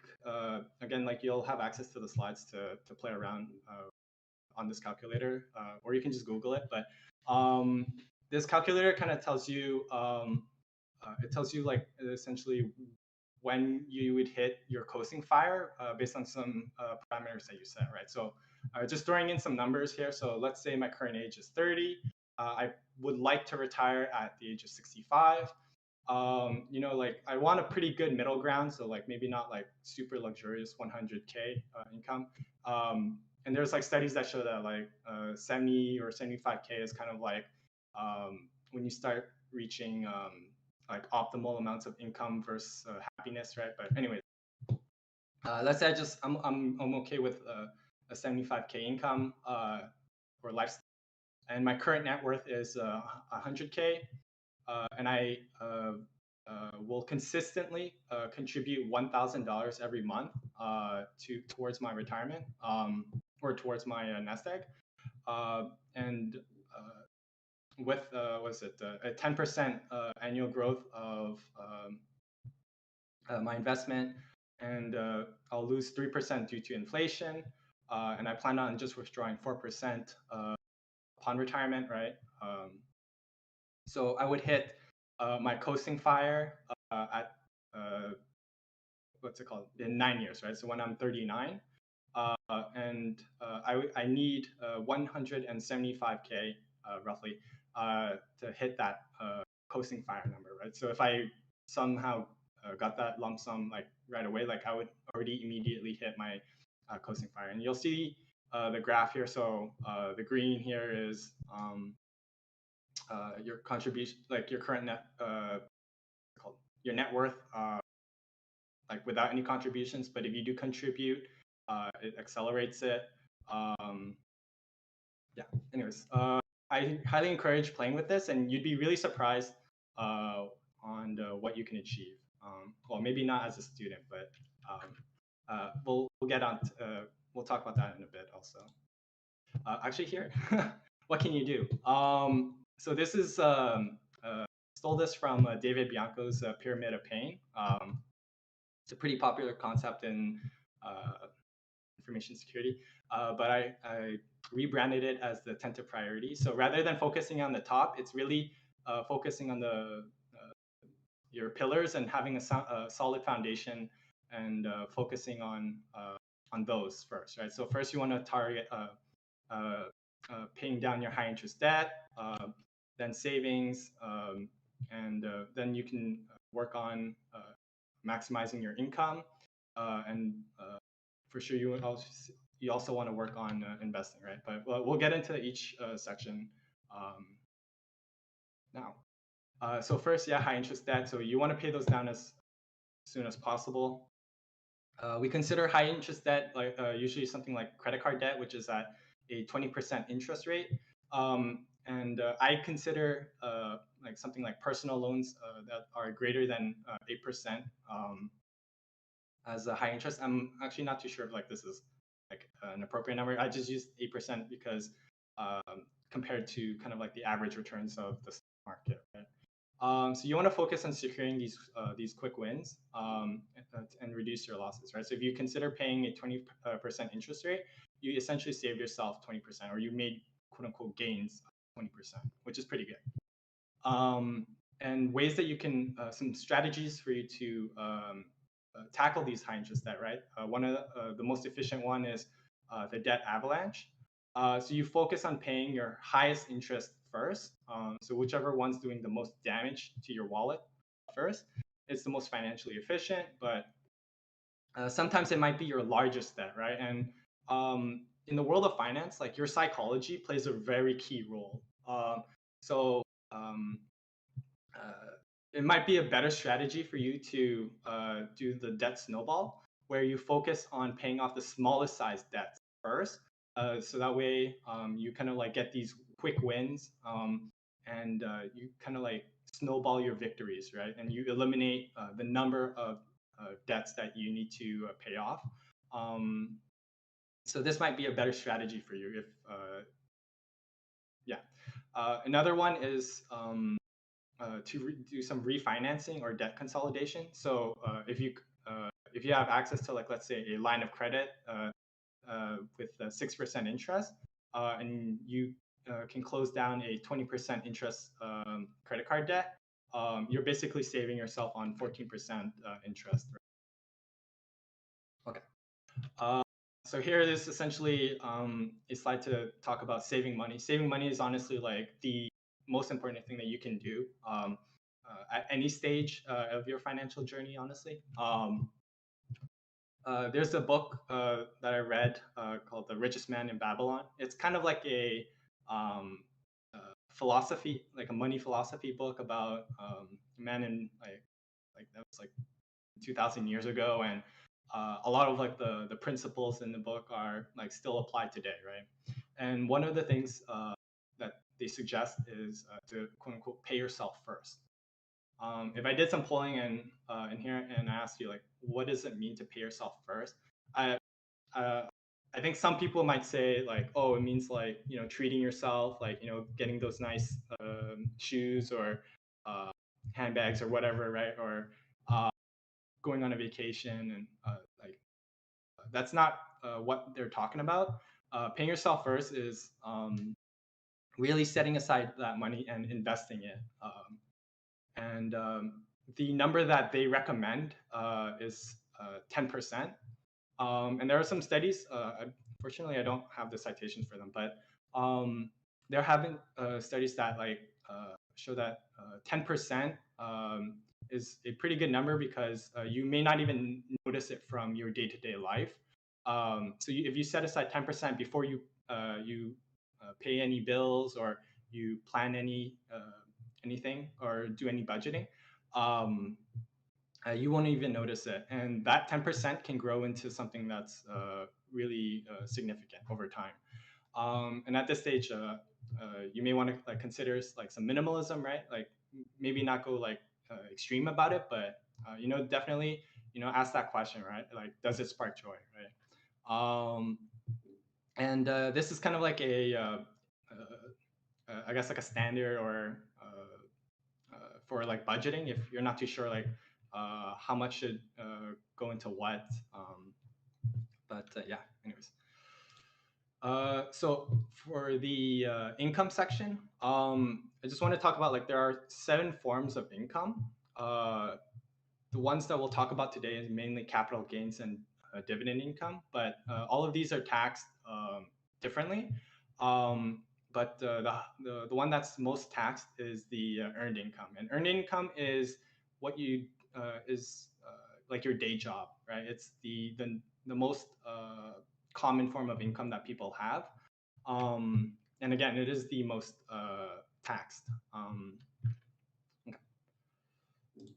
And then okay, so what is investing, right? So once you know you secured yourself an income, right? You want to invest that money, right? And this is like Investopedia like definition of investing, right? It's really just setting aside, we'll call it money, and um, putting it into an asset and expecting some income or profit from it, right? I want to highlight that the term investing, at least to me, it usually means on a longer time horizon. So it's like if, for example, right, like if you buy Bitcoin or any digital asset, and you plan to sell it like in a week or in a month or so, like that's not, I wouldn't call that investing, right? That's trading. And there are some different risks to that, right? And we'll talk about the risks, the time horizon risk. And speaking of risk, there's in investing, there's I guess we'll call it like a risk return ratio, right? When you have low risk, you usually imply low returns. If you have high returns, it usually implies high risk. It doesn't mean that if you have high risk, you'll necessarily have high returns, right? Ideally, you have high returns, but sometimes you just have high risk for no reason, or the payout isn't in your favor. And investing is like a form of automation, right? It's to automate your income. So, and there are numerous investment vehicles that you can choose, and we'll talk about those later. So taxes, I for the sake of time, I won't really go into it, but essentially you can open up these different types of accounts with your bank or broker to save on taxes, right? So there's your RSP, there's the TFSA accounts, and another way to save on taxes is to open a business. You can be self-employed, or you can start a corporation and such. But anyways, these are just ways to save on taxes. And credit card, I just put it like kind of like as a cherry on top. It's not really like a real means of like investing and such, but it's just an extra thing that you can do on the side. And it's mostly for travel hacking. Okay, so I mentioned the investment vehicles. We're not going to go through all of them. I'm just going to go through some of the ones that I want to highlight. But the first one I want to talk about is on yourself. It's the safest return, right? Like investing in your skills, your education. So going to school is an investment, right? And I think it's one of the best investments that you can do, right? So there's the really popular quote here, like the fish. So yeah, I think these things, like no matter what the market does or how it performs, if you invest in yourself, right, like that doesn't change anything, right? So fixed income. So these are really low risk and safe returns. So these are like products like bonds or like the interest that you get from your checkings or savings account or GICs. The returns for these, especially now, are so laughable and negligible that I'm gonna stop talking about them. Foreign exchange, this is not really a investment vehicle for most of us. It's more so used for trading, so like going in and out. But I think like for people that are in countries that have like more unstable or unstable currencies, like they may invest in like the USD or like the euro, just like to protect their money. So okay, real estate. This is probably like the most popular form of investing, and it's firstly, how can you invest in real estate? Well, firstly, it's through capital gains. So this is capital gains is essentially when you buy something low and you sell it at a higher price. That gain is that profit is what we call capital gains, right? You can rent, right, or you can do house hacking. What is house hacking? I recently heard like a funny comparison to it. It's essentially just getting a roommate and getting your roommate to pay for your rent, right, or your mortgage, I should say. So that's what house hacking is essentially. Airbnb, right? So these are some really good ways to generate income for through real estate. And the returns for these can vary based on numerous factors like location and just like other conditions, right? So like COVID, for example. Again, so it's the most popular form of investing. It's considered to be safe because it's a tangible asset, right? So like it's a house or a condo or whatever. And it's illiquid, right? So what's really important about it being illiquid, and what I mean by that is you can't just sell it like on a whim. There's some pros to that and some cons, right? So one, the pro is that because it's illiquid, you're more so forced to hold on to this asset, even though there may be a crash, right? Which is usually the better thing to do because the market may correct itself and it'll go back to its like original price, right, or higher, right? So if it's a liquid product, then you might sell at a low and you'll bounce back, and then you'll buy at a higher price and when you should have just stuck with it, right? Another pro of real estate investing is it's kind of like your first, I guess, like gateway into a leveraged asset. So leverage is essentially when you put up a small amount of money to have access or exposure to a larger amount of money, right? So if you're buying like a $1 million house with $200 or sorry, not $200, I wish, $200,000 what do you call it, down payment, right? So you have like a 1 to 5 leverage, right? So and there's a lot of like tax advantage for real estate, for the capital gains, and for real estate itself, and for renting. Okay, so index funds. So you're gonna hear about indices. So indices are essentially like a basket, or yeah, sure. It's like a basket of stocks usually, and they usually track a market or a metric. So the most popular one is the S&P 500. So this is a basket or a list of the top 500 U.S. stocks, and this index tracks like the performance of that. You can also track like other metrics for the market, like the VIX. But this is not really like an investment vehicle. It's just more so for your knowledge, right? So the ticker symbol for the S&P 500 for the index is SPX, but this is not a tradable product. You can't just buy like one share or one thing of SPX.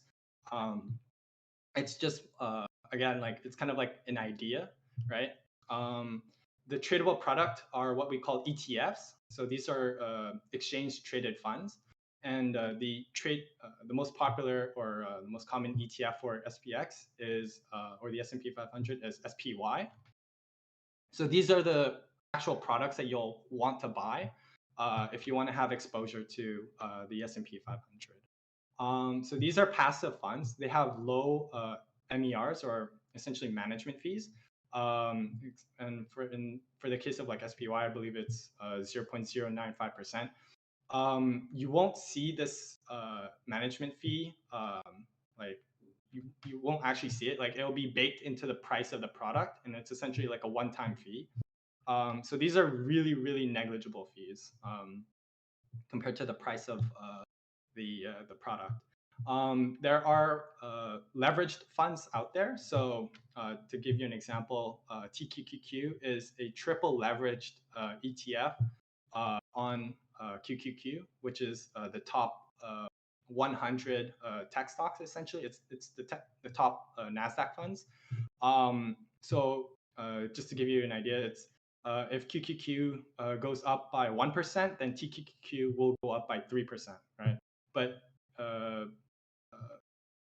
with leverage, like it also is leveraged to the downside, right? So if it goes down 1%, then TQQQ will also go down by 3%. I do not recommend investing in these, but it's just more so to kind of like know that these products exist out there, and especially not to long-term invest into them.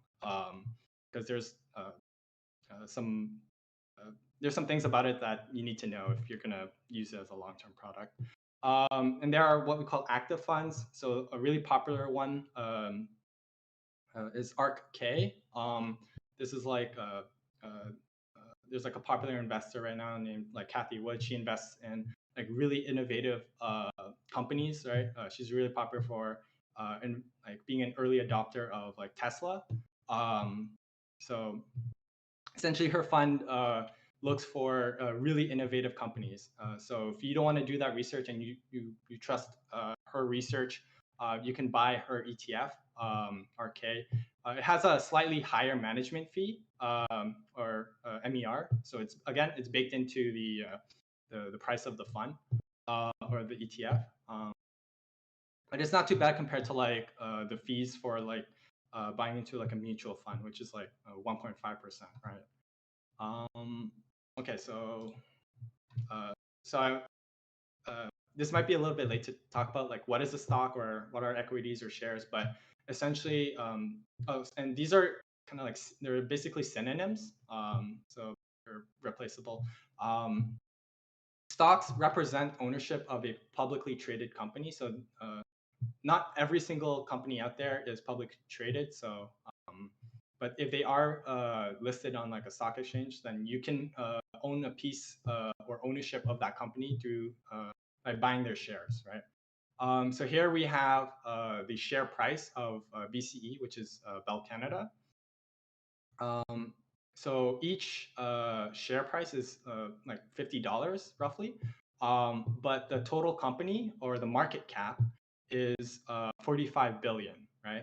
So the total worth of the company is based on their market cap, and they have like these smaller pieces or shares that are individually priced. And what's really important about this is that the price of a share or of a stock is not necessarily indicative of how well or how big a company is, right? So there are some companies that have smaller market caps, but they have like really big individual share prices. How do these companies go public? They have two processes now that I'm aware of. I guess a popular one is through IPO, and another way is through a SPAC. You can look these processes up if you're interested, but and it's just for your. So for stocks, these are, I guess, like some key words that you might want to be aware of or be on the lookout for. So if you see the word commodities, so commodities are kind of like tangible goods like oil, metals, or like wheat or meat. These are stocks that that have exposure to those markets, right? So you'll hear like value stocks or growth stocks. So value stocks are like your companies that they're really stable in terms of share price, and usually they'll pay out what we call a dividend. So dividend, I'll have like my next slide to go further into it, but essentially it's a reward to owning that a share of their company, right? To being an owner. So for example, Bell gives a 5.7% dividend yield. So it's 5.7% of the current share price. So whatever 5% is of this, you'll receive that periodically. I'm not too sure when they pay it out, but anyways. So yeah, so the value stocks, they typically don't move that much in terms of price, but yeah, they're more stable and they pay out like dividends usually. And then there are on the other side of the spectrum, growth stocks. So these are like they may not necessarily pay a dividend, so most of the time they don't. And the way they're more focused on capital appreciation, so they invest in themselves instead of paying their profits to investors, and the price of the company will go up significantly, right? So like these are like your Teslas or your Apples and such. Okay. So then there are other keywords like mega caps. So these are essentially companies that are really big, that have really big market caps. So these are like your Amazons, Apples, AMDs. Another keyword is penny stocks. So this is in reference to actually the price of an individual share. Usually it's below $5. It's what we refer to as penny stocks. And I guess like a key thing to note is that penny stocks are normally riskier, while mega caps are less risky because they're less volatile, right? So I mentioned the S&P 500. So it's diversified in like the top 500 U.S. companies, although it's a weighted index. So there's some companies that have more weight into the or impact on the performance of this index, right? So for example, Amazon, Microsoft, and Google, like these tech stocks, and they heavily impact the price of or the performance of the S&P 500. But it's a good way to diversify to 500 to get exposure to like 500 companies with one single product, right? Yeah, we'll talk about diversification a bit later. Again, so dividends, so it's periodic payments for owning their shares. There are classes of dividend stocks called dividend aristocrats. So this is when they pay dividends for 25 years consistently and increasing the yield of those dividends consistently. They can pay out dividends periodically, so either annually, quarterly, or monthly. And I really want to mention like a specific type of dividend stock called REITs. These are real estate investment trusts. So these are stocks or ETFs that have real estate exposure. So if you're like me that is not really interested in buying like a house or real estate like right now, but you or maybe you can't afford it, right? But you do want to have real estate exposure. These are cheaper ways to getting exposure to the real estate market through these products. And what's really cool about REITs is that they're legally obliged to have a high dividend yield. Their dividend yields are paid out monthly because it coincides with rent payment. So I think this is a really cool product to look into if you really like real estate, but you don't really want to like own real estate. A setting or I guess an option that you can do when you have dividends is to participate in a DRIP or a dividend reinvestment plan. So your broker, what they can do is, let's say you receive enough dividends to buy another share of that company or whatever amount, your broker will do that automatically for you whenever you receive your dividends. And what this does is it saves you on transaction fees, and it also adds to compounding your growth, right? So maybe one month, like I have 20 REIT shares, and whenever I receive my dividends for it, I can for the next month I'll have 21 shares, and I'll be receiving 21 shares worth of dividends, right? It can compound like that. Okay. So again, quick recap. So just for the S&P 500, right? So this is the top 500 US stocks. So this is a particular market. The index for that is the SPX. There are numerous ETFs that track the SPX. So there's SPY, there's VOO, IVV, and we'll talk about some other Canadian options out there.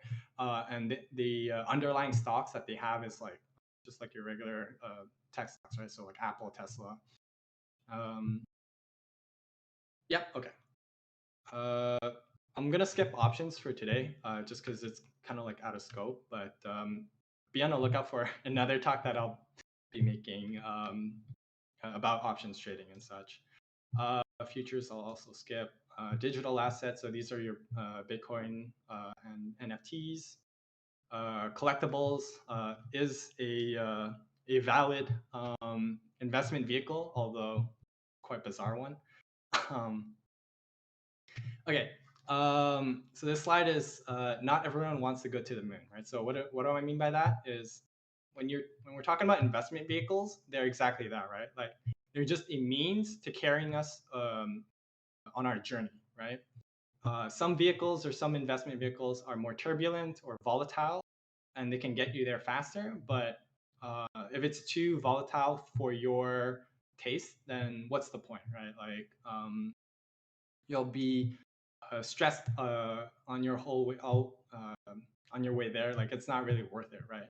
And some of these investment vehicles involve more effort or work, right? And just to keep like the analogy to like maybe like a rocket, right? Not all parts of the rocket are meant for the whole journey. So like some investment vehicles are good for when you're starting out, but as you reach different milestones, you may want to opt in for more stable or different types of investment vehicles, right? So like for example, bonds. And again, it's all up to what you're comfortable with, right? So risk, effort, and your timeline. So on the topic of risk management, right? So pretty sure we still have like that class. I think it's like in first or second year, and honestly, like there's some really good takeaways from that, right? So on like the topic of like diversification and such. So risk is relative, right? So there isn't anything that's truly risk free. So again, be aware where there's a reward, there needs to be a high risk. And ways that you can manage your risk is through diversification. So when you do get some negative returns, it doesn't impact your portfolio as much. But the thing is that this also limits your potential for growth. So you need to kind of like balance your diversification and having like a focused portfolio. So there's a really cool YouTube channel that I highly recommend called Next Level Life on YouTube, and he talks about like pretty much everything that I talk about in today's presentation, but also he has like really good breakdowns on some interesting portfolio allocations. Okay, so speaking of risk, so like in your personal finance or in finance or in security, the biggest risk is the human being, right? Yourself, particularly the human psychology. We have so many, I guess, like biases or call it like flaws that make it very difficult for us to, I guess, like make the right decision sometimes. But we have like a loss aversion, we have cognitive biases, we have short-term gratification, right? We have regret aversion bias and like hurting. And we do something called like mental accounting, right? So like, let's say you picked up $10 off the ground, you'll treat that very differently if you mowed the lawn for that $10, right? And this is a good point for me to take a really quick break. I think we're like 80%ish of the presentation, but I have like a, I guess like a poll that we can do. I'll probably talk about it afterwards, but I just realized we're hitting 9 o'clock.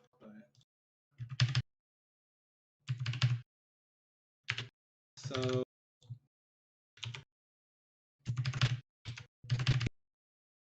really quickly, if you could react either A or B for each of the scenarios, and I'll explain what they are. So in scenario 1, you have option A where you get a 100, you're guaranteed to win $100.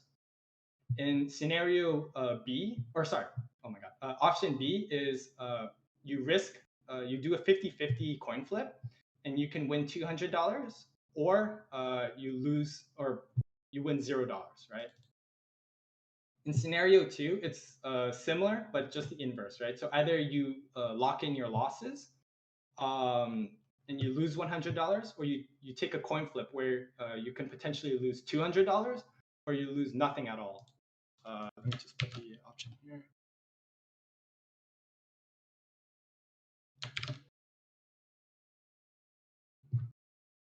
Okay. I'll come back to this later, but I guess like we'll dissect like your answers afterwards. But anyways,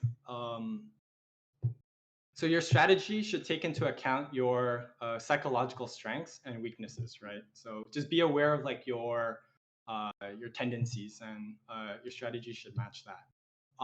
And even though you have like these, I guess we'll call it problems, right?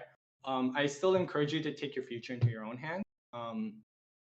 And why is that, right? So like if we talk about the benchmark of all investment strategies, it's the benchmark is the S&P 500, right? So whatever strategy that you have, it is I guess like battle tested against the average against the returns of the S&P 500, right? So the yearly average return is actually roughly 10%, like I mentioned. And here I took the I just want to highlight like the annual returns for the last like I guess a couple of years.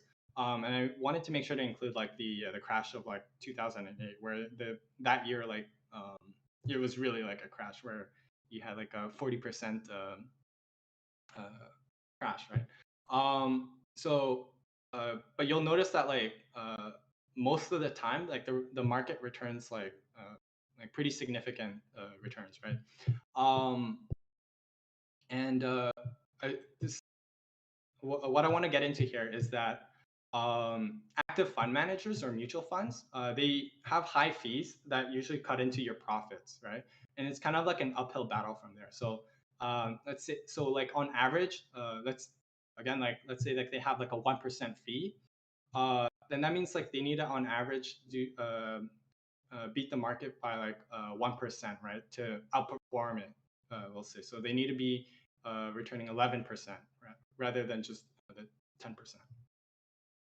And what's really important is that there's a study that shows that they're actually not even guaranteed to beat the market. There's like a really interesting headline that you might see where it's like monkeys with blindfolded monkeys throwing darts at newspaper clippings to figure out which companies to invest in would outperform fund managers.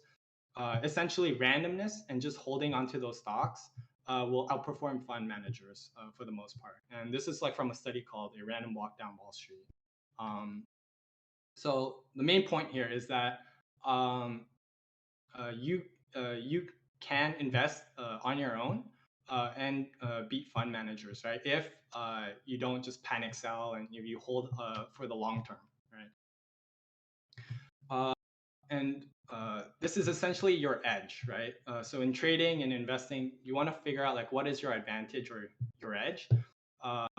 And in investing, in long-term investing, so that means you're buying and holding, right? You have your edge is what we call a long-term drift to the upside, right? So again, we have consistent returns of the S&P 500. So this is the all-time performance of the S&P 500.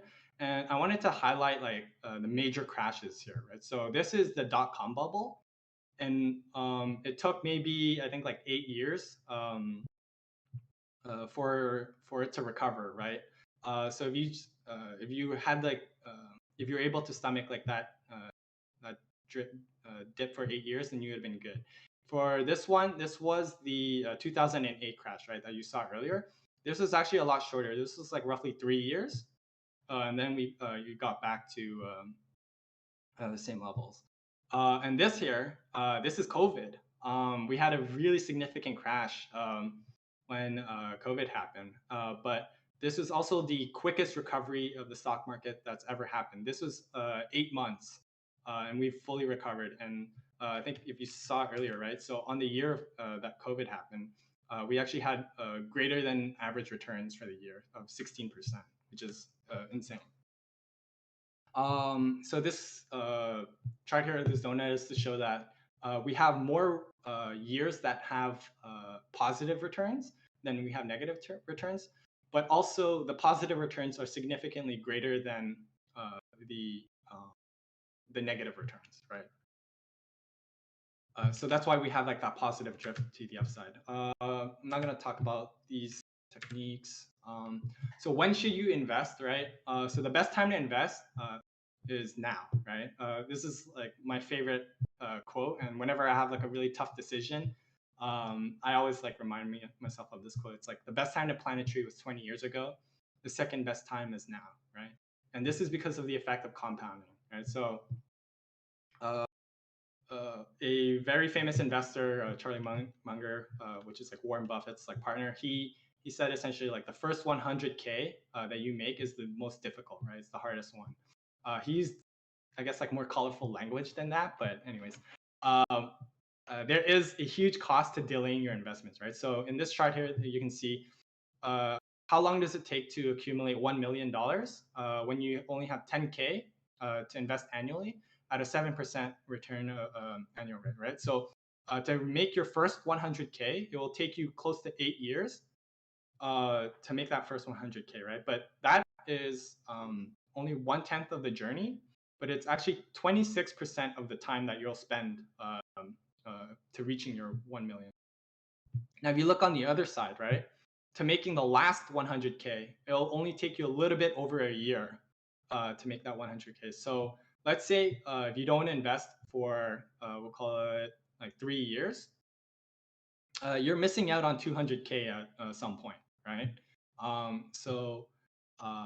Yeah, this is just to like really highlight like that you want to invest as soon as you can, right? Even a little will grow into a lot, right? So something that's okay. So if you need to invest now, what about like trying to time for those dips, right? Like if when I get a better price or discount, if I try to time the market, there's a really popular saying again. So time in the market beats timing the market. So what this means is you just want to have exposure to the market as often as you can. And a strategy to doing that is what we call dollar cost averaging. So this is when you do regular contributions. So you invest regardless of the price, right? So you set aside money and you invest regularly no matter what the price is, whether it goes up or down, right? And the reason for that is there's a cost for trying to time the market. So over 20 years of data, if you had 10K to invest, right? Over 20 years, you had 10K. This is how that 10K would have performed if you had constant exposure to it. You would have had an annual rate of return of 6%. So you would have reached 32K like dollars, right?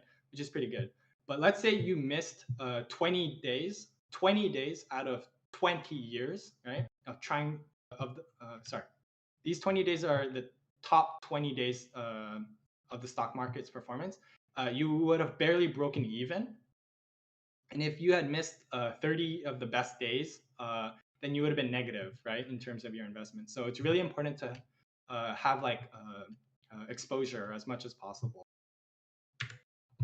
Okay, so where can you invest?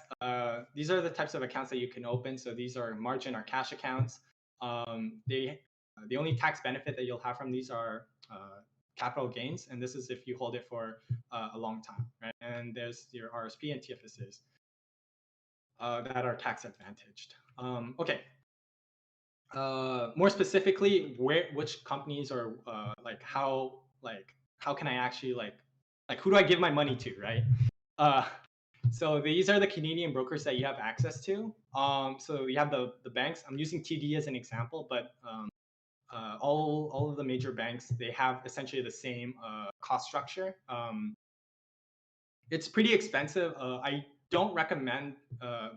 I don't really like using the banks as my broker because they have like high transaction fees. On top of that, they don't. I don't know. They have okay access to markets, but they have pretty high transaction fees, $10 per transaction. A really popular broker that you guys probably heard of is Wealthsimple. And they advertise having $0 commission. This is only true for if you buy Canadian listed stocks and ETFs.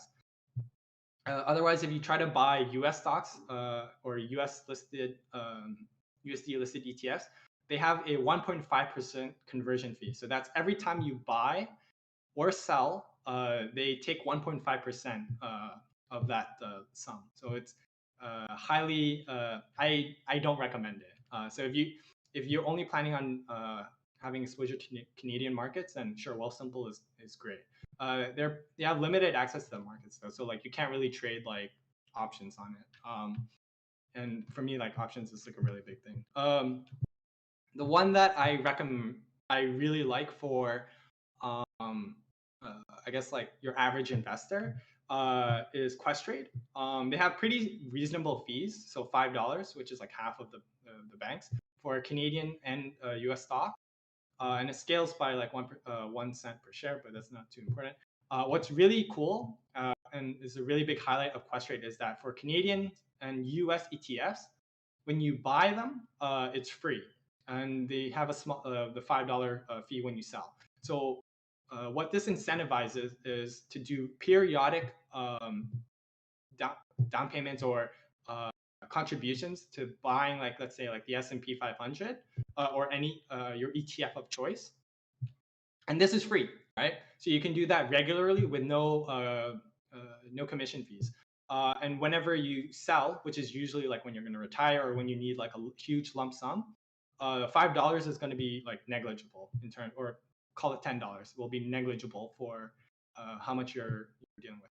What's great about Questrade is that you'll also have access to options, and there are options. I just want to really like throw it out there, like options, like it is risky, but there's a lot of ways that you can manage your risk with options. But if you just buy options like weekly and stuff like that, like that's the same thing as buying lottery tickets, and that's why like options gets like a really bad name.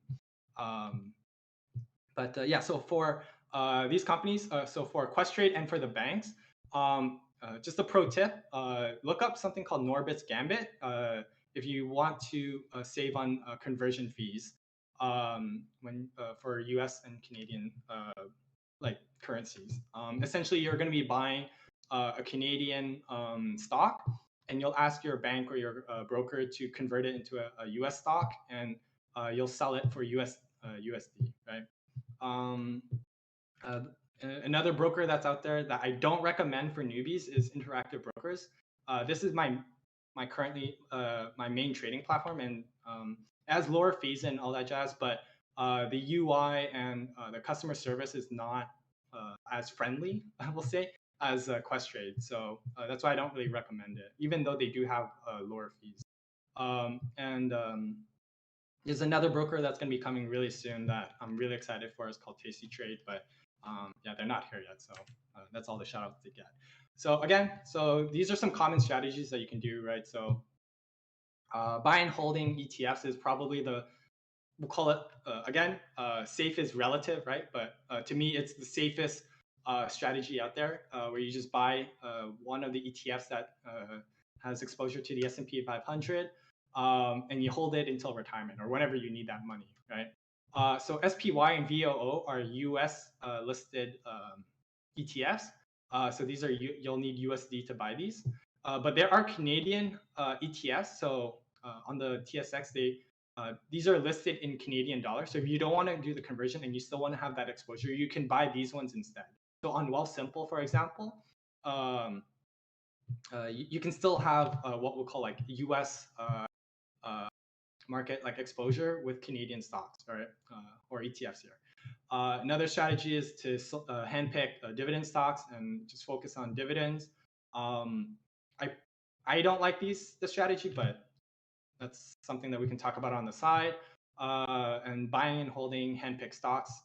You know, this is good to kind of like leverage like your personal experience, right? So for example, I worked in cybersecurity, so there's a lot of like stocks that cybersecurity stocks that I think are really good, and I have an edge in terms of like investments, right? But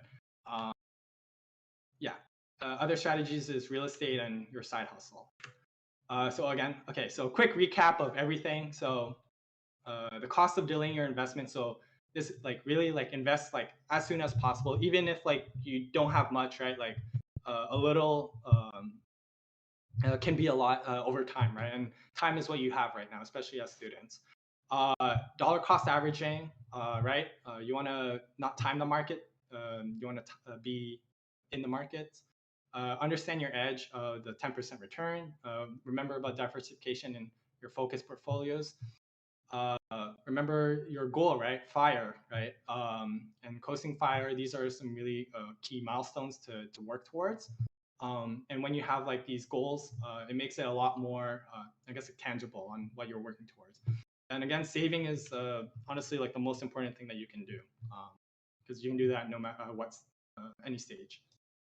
I have referrals here for Questrade and Interactive Brokers. You don't have to use them. You guys can, when you guys can open, or if you do have Questrade, and you guys can refer each other, and you'll get some bonuses for like depositing like a certain amount. But I have it here just in case that you haven't opened one yet and you want some free money. But you don't need these to open up an account. So just have these here. And that's all. Thank you for listening to my talk. And I know I went over time, but sorry about that. No, all good, brother. All right. Yeah, no, thank you, for the wisdom that you provided tonight. I think I've told you this, but just to give again the members some insight on my story. So when I was making the decision to go back to school, the topics you've talked about in your presentation allowed me to leave my full-time job and pursue my interests. So the information you presented was definitely very relevant. So thank you for that. Actually, Nash, I want to touch on that. That's really important. So, like I don't want to talk about, like, I don't want this to be like a conversation about me, but like I really want to highlight like the reason like why I was able to that I decided to leave my job or to quit threat hunting. Right? It's not because I discovered options trading and like I YOLO'd my way out of it. It's really because like over the years I saved up a lot of money and had it invested to the point where I could be coasting fire. So I'm not fully reliant on my income for to retire, right? So I have that flexibility. Right. Yeah. And that's the point of financial independence. Yeah, absolutely. Yeah, exactly. Yeah. So I think we have about 8 minutes to take any questions from the audience. If anybody has any, feel free to post it in the question stream or open your mic and ask if you'd like. Spite asked a really good question here about, and that's going to be really applicable to everyone here, about paying down student debt. It's going to sound really funny, but I regret paying down my student debt really aggressively. Like I think I paid it down within like the first year of working at Bell. And the reason why I say I regret that is because the interest rate for it is a lot lower than what I could be making with that money, right? In terms of like investing and such. But that's just because like I'm okay being in debt. Like a lot of people are not okay being in debt, and it's you should do what you're comfortable with, right? So that's really important. I totally agree. I think I'm of the avenue. I'm not comfortable with that, so I try to pay it off as soon as I can. So it's like you'll hear some people talk about like, oh, should I pay down my mortgage like as soon as possible, right? But if I were to buy a house right now, like I would be paying down that mortgage as slow as possible and trying to find like the lowest interest rate. I mean, obviously, in all cases, you want to have the lowest interest rate, but usually if the interest rate is low enough that like if I invested the difference, right, like I'd be getting better returns. Right. But again, it's all on what you're comfortable with, right? Right. Any other questions? Sorry, I don't know if like people posted it above, but if you did, could you repost it? So how will you plan to pay off your student loan? I'm not too sure how to answer that question. I'm not like a financial planner, right? So I don't know, like maybe how would I do it? Like if I want to like pay it off slowly, you just make the minimal payments, right?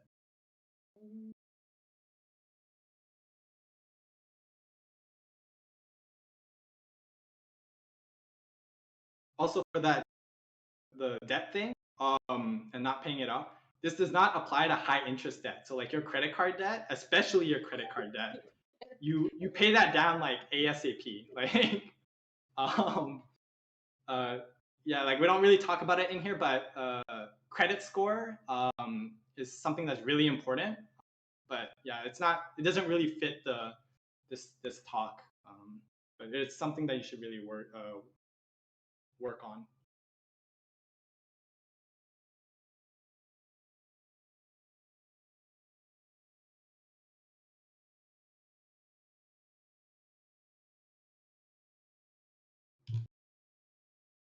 Yeah, so any other questions?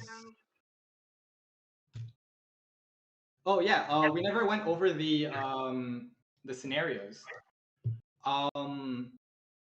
So okay, so very interesting. We have a very interesting split. So we have okay, so reminder for the scenarios. Scenario 1 was if you selected A, it means you locked in your wins. Scenario B, you gambled. You're okay gambling for more profit, right? Scenario 2 was locking in your losses, or option A was locking in your losses, or B, gambling and trying to recoup your losses, right? So I'm not gonna like target anyone, but that's it. It's a very interesting split of having A and B. So this is a very prime example of loss aversion. So if you chose option A in scenario 1 and option B in scenario 2, it means you have essentially a loss aversion bias, right? So you're really okay with securing your wins, but when it comes to your losses, you would rather risk it or gamble it to avoid losing money, right? And that's not good. It's not good because you're putting yourself in an unfavorable position. So if you're ideally, if you're willing to in scenario 2 to if you selected option B, ideally in scenario 1 you would also be comfortable with doubling, right? And inversely, if you chose I guess like option B in scenario 1, so you're okay gambling for your wins, and you selected option A for scenario 2, it's I'll just say I guess like it's a good mindset to have because you leave room for the upside, but you're quick to cut your losses, right? And in trading, and especially in like day trading and such, this is a really good mindset to have. Although I don't know how that exactly applies to investing exactly, but okay. Other questions?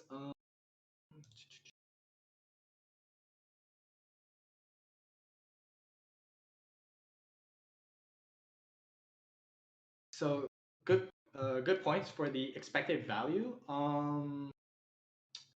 So for it's the expected values by it changes based, like if you had an asymmetric answer, then the expected values are different, right?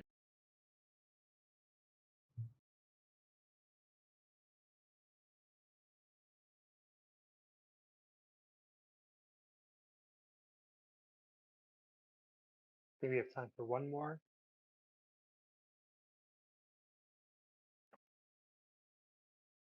Yeah, I don't know. So I will share my slide.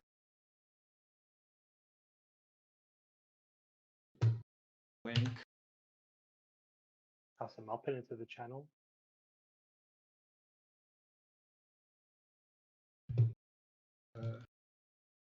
That was Nash. Just yeah.